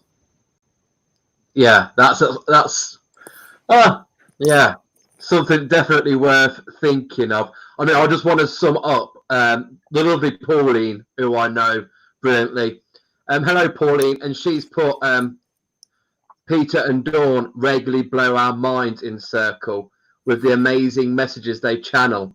Peter also helps to keep us grounded with his analytical mind and leads great discussion evenings. Thank you, our Pauline. friend Kevin, he said that, Pauline, you're lucky to be in that circle. I would love to be in a circle, and especially with you and the gorgeous Dawn, which I hope is well. I hope she's all good and everything. It's Oh yeah, we're suffering from the lockdown like everybody else, but we're doing okay. good. Yeah, I mean that's the other thing. Although we run a circle, we also run a discussion group as well. So we might have a theme for once a month. It used to be before lockdown and all that. And we literally let's talk about next month. We're going to talk about spiritualism, or next month we're going to talk about reincarnation or whatever. And the great thing with a discussion group is, and all things that we should all learn, is that we're all equal. You know, if you and I were in a discussion group with the rest of your audience, everybody's opinion is valid. It might not be the same opinion as mine or the same opinion as yours, but it's equally as valid. And through the experiences that those people have had, it is just as real as any experience that you or I have had. And we're all learning all the time. That is it. It's why we run discussions. It's why we run the workshops. It's so I can learn. It's, I'm not the individual people of the 6 that I'm working a workshop with. So what they get from something, I don't get. So I'm learning from them. And that's what it's all about, is that appreciation and not going, oh, no, I don't get that, therefore you are wrong. It's, no, that's how it works for you. We'll guide and help however way we see fit to work through that. That's it, exactly. I mean, we've all got bookcases full of blooming spiritual books, the sort of how to heal, connecting with angels, whatever the subject is, it doesn't really matter. And for every book you've got, there might be 2 or 3 chapters in it, or just a couple of paragraphs that are absolute nuggets that you can really associate with. And the rest of the book you might just throw in the bin because you can't get on with it at all. Absolutely. And so having all these books, there's a little bit from this one and a little bit from that one, and you gradually piece together some appreciation of what the universe is and how it works and what reality is all about. And whatever it is, that's the one that's right for you. So there are no wrong opinions. Absolutely not. Absolutely not. And for me, especially, that's how I view religion. And when I look at things, I go through the religions and pick out the bits that resonate with me and then leave the stuff that don't. And, that's why I don't level myself to have a religion, because there's not one where I wholly think that's me. There's bits that I like. There's bits that, okay, I don't. So absolutely. But yeah, we all have those books that we love, and then there's certain things where we go, absolutely not. But that's because it's by an author, and that author then puts on their influence into that, and that's where you look at and go, okay, that's theirs. I need to now find my own route to compensate that chapter. Yeah, and it's the same with workshops. You can go to 100 different workshops, all on the same thing, and every one of those people will teach you a subtly different way, and absolutely, eventually you'll come to your own way. It's a bit, a bit like as you started off at the beginning of the evening with the potion you'd mixed up just by a little bit of this and a little bit of that. You've got the basics, and you're interpreting it and doing your own thing, and that's what makes it amazing. Absolutely. If everybody did. We have cookbooks, but everybody follows the ingredients and follows the recipe, but everybody's cooking tastes different, doesn't it? It's got that little bit of you in it. Life is fantastic, and don't let anybody tell you it isn't. We're all going through a bad period at the moment, but hopefully, mankind will become stronger out of this, because to me, there's a great few lessons to be learned here. People in India can see the Himalayas they haven't seen for like 35 years. So pollution, we've been using far less carbon and stuff like that. There are a load of people that used to work in offices that are working from home successfully. There's a whole bunch of good things that might eventually come from it. I think potentially the biggest thing to come from the coronavirus is the realization that mankind We are just all humans. We're not Germans, English, American, Chinese, or anything like that. The coronavirus, that didn't stop at anybody's border. No. It's a worldwide thing. It's affecting everybody, and we should treat everybody else like they're our brother or sister. Absolutely. Absolutely. I mean, that is it. It's that realization of what your life means to you and what we did beforehand and what we've managed to do during lockdown, and thinking, actually, I want to take this further and leave behind all those things that I was doing, but actually it doesn't matter because I've survived 3 months not doing that. Yeah. So it'd be interesting because obviously, I mean, I've been in hospitality since I was 14. So it'd be interesting to see how this weekend is going. Yeah, I was going to say, you'll get some feedback from your colleagues, won't you? I'm sure, for tonight. With the pubs opening up and everything. And I just hope people remember that lockdown isn't over. We are still in lockdown. We are just easing situations. So no, we can't all go down to our local and do the conga, you know. No, that's it. You know, coronavirus or strains of it or anything like that, there'll be things like this that are knocking around for years, and people just have to come to terms with the fact that, you know, life, to me, one of the greatest bits of wisdom is that the only constant in the universe is change. It's the only, you know, everything is changing all the time. You know, we're on a planet that's whizzing around and going through, you know, we're not in the same space. Literally, we're not in the same space we were yesterday. Planet Earth is millions of miles away from where it was yesterday. You know, everything is changing. It's just we don't tend to like change if it's forced upon us, but we're quite happy to change ourselves, or if we're involved in the change, then we accept it. But if we're changed, then we don't tend to like it. But that's, you know, it's just one of those things, really, isn't it?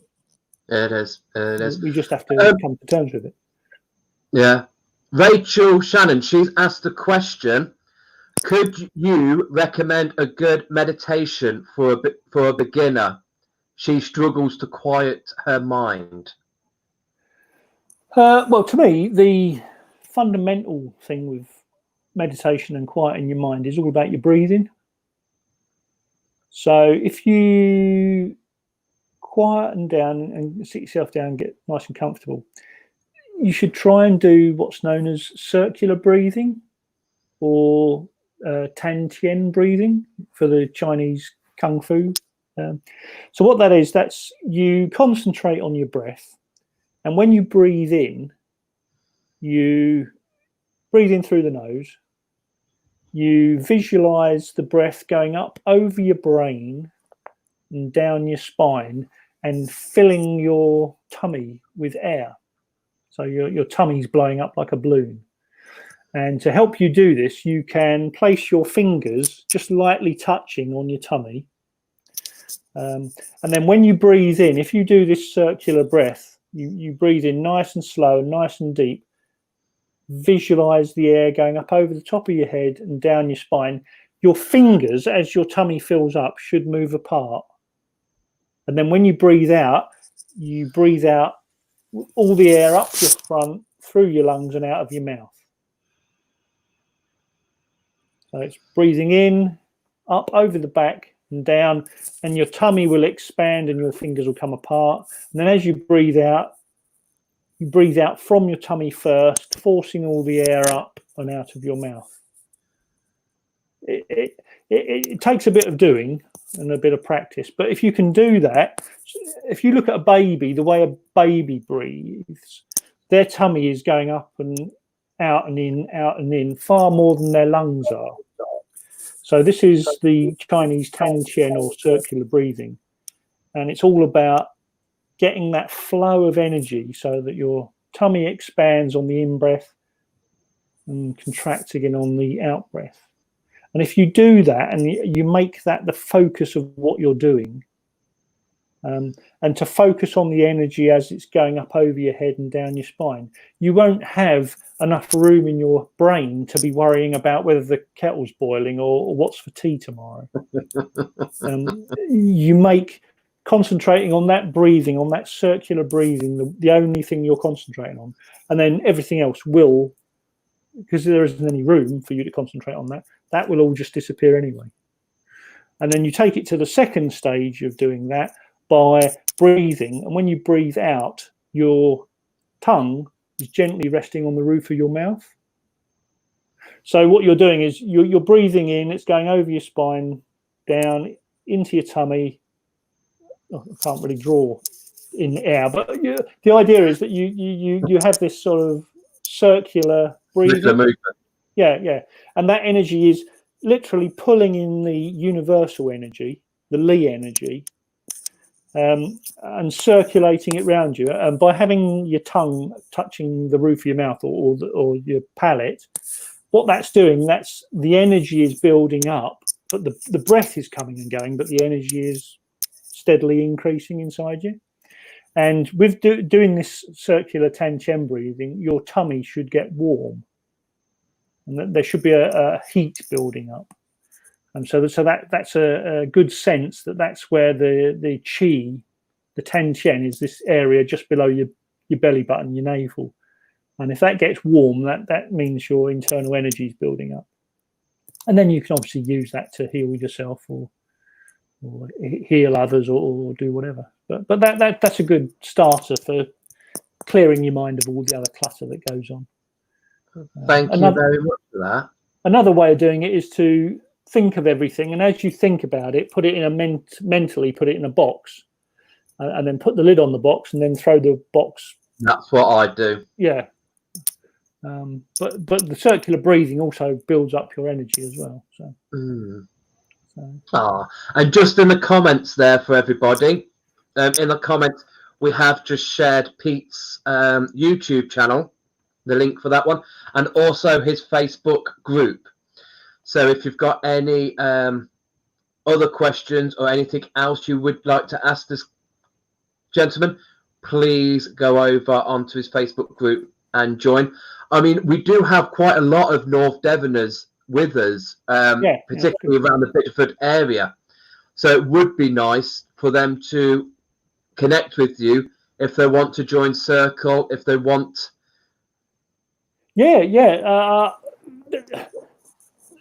That would be good. That would be good.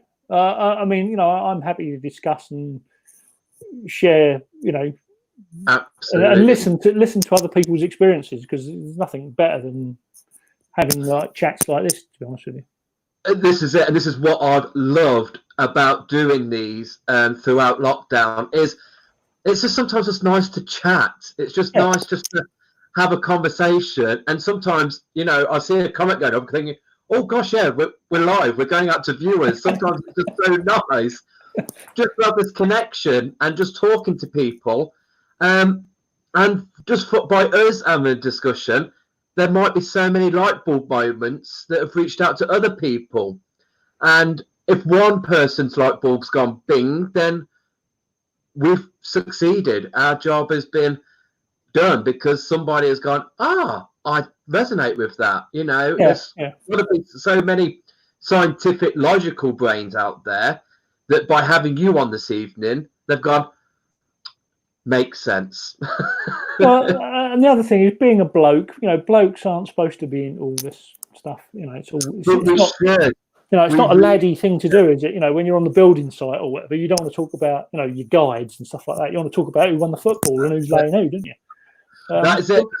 Patrick. But there's more to life than that. That's the thing. There's more to life. So.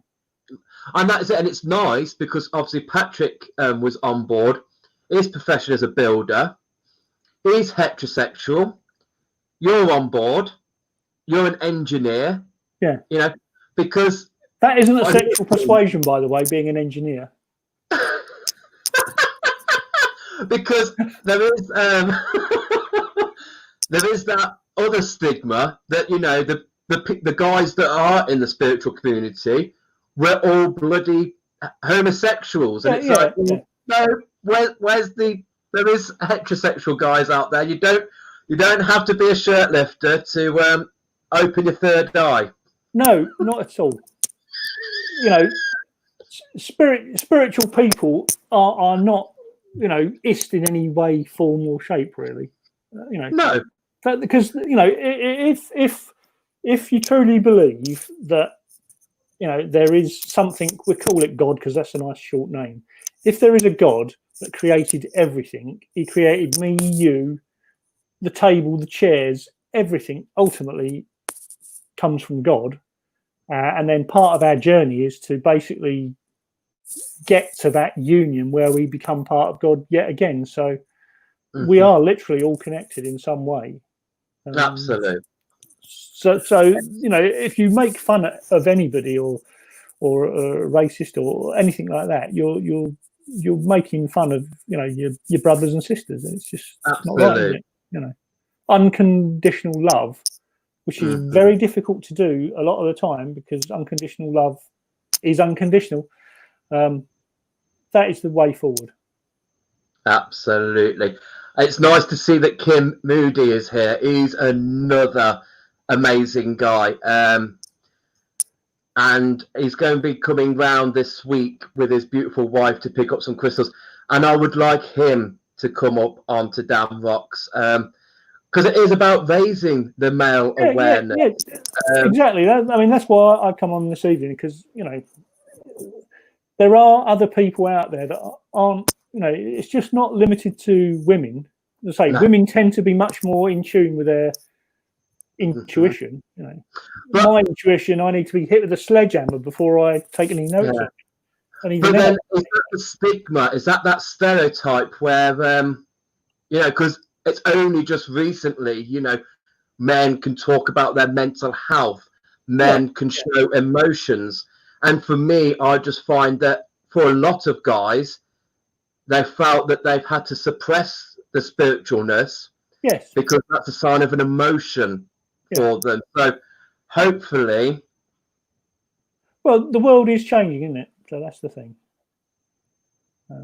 So hopefully so. And yeah, I mean, obviously I hope to get Kim on board, but the other guy who I've got coming on board, Cloud Song, is another great guy to have on board. So yeah, it's standing in our power, and you know, whatever the women can do, us fellas can do too.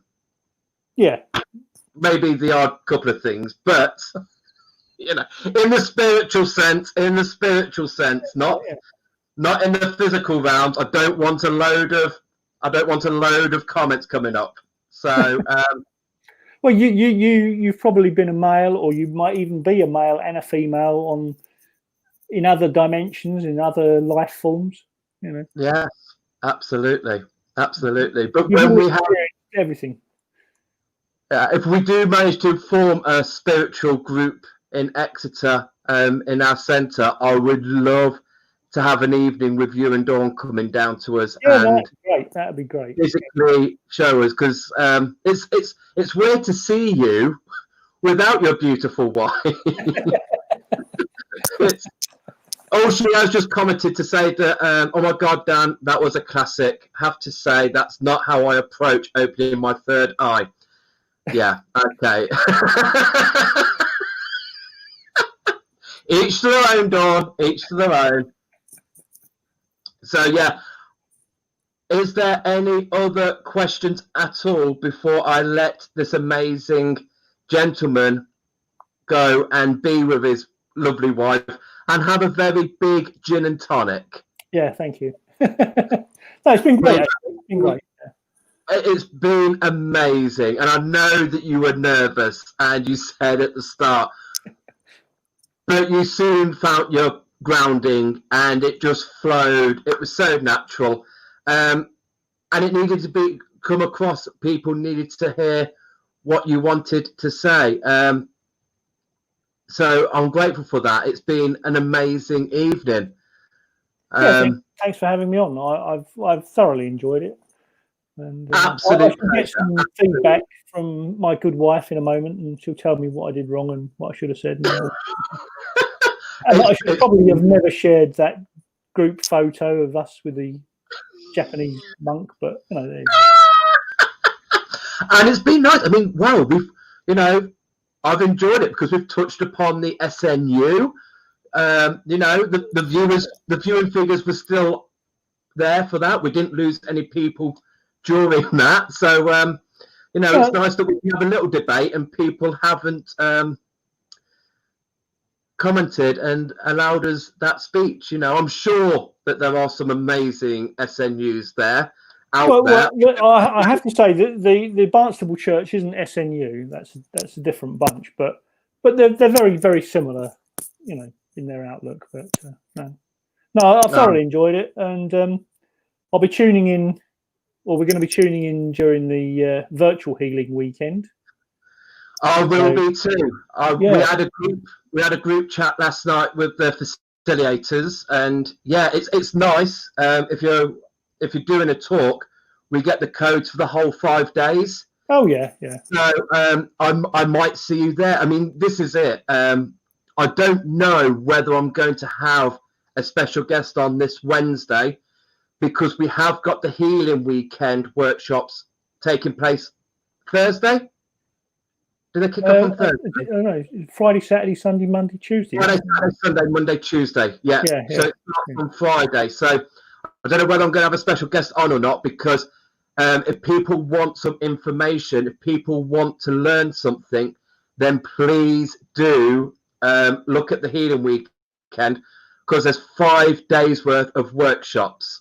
And it's a very reasonable. It's like 20 quid if you want to sign up for the whole 5 days, isn't it? The whole 5 days. It's 20 quid for the 5 days, or £5 for 1 day, and you've got the option there to hop in or out. There's no crossovers in the workshops. It's one workshop at a time, so everyone can join in. So if you're sitting there for 5 days, you'll truly be a couch potato by the end of it. But you would, and I will be on there with the beautiful Karen. We'll be talking about birds of prey and crystals. So we'll be out there on the Saturday afternoon. Be good. So but there's so many people on there, and many people from across the world that I've not even seen. So it'll be very interesting. So lots of people are saying for you to come back. People have really enjoyed it. People have thought you were very interesting, Peter. So do go on. We are on YouTube or on Facebook. You can go back, Peter, and just see all the comments that people have put up. Oh, lovely. Okay. Yeah. So I'm going to let you drop down. Thank you. Thank you so much. Once again.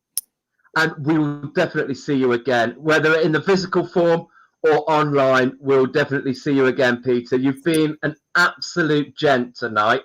Cheers. And thank you for sharing your life experience. Thank you for allowing us to tread into your life. So thank you. Namaste. Have a good evening. Namaste. Cheers. Enjoy. Oh, thank you all so much for joining us tonight for him. It's amazing. I just realised how big that screen is. And if any of you guys, you don't have to be qualified. You don't have to be on a pedestal to come on here and to talk about your spiritual life. You can be anyone who would want to be on there. And if you do want to come on, just drop me a message. Like I say, we are now only doing Wednesday evenings for special guests. Be a special guest. Come and spend some time face to face with me and talk to these amazing guys about your passion, about your spiritual path.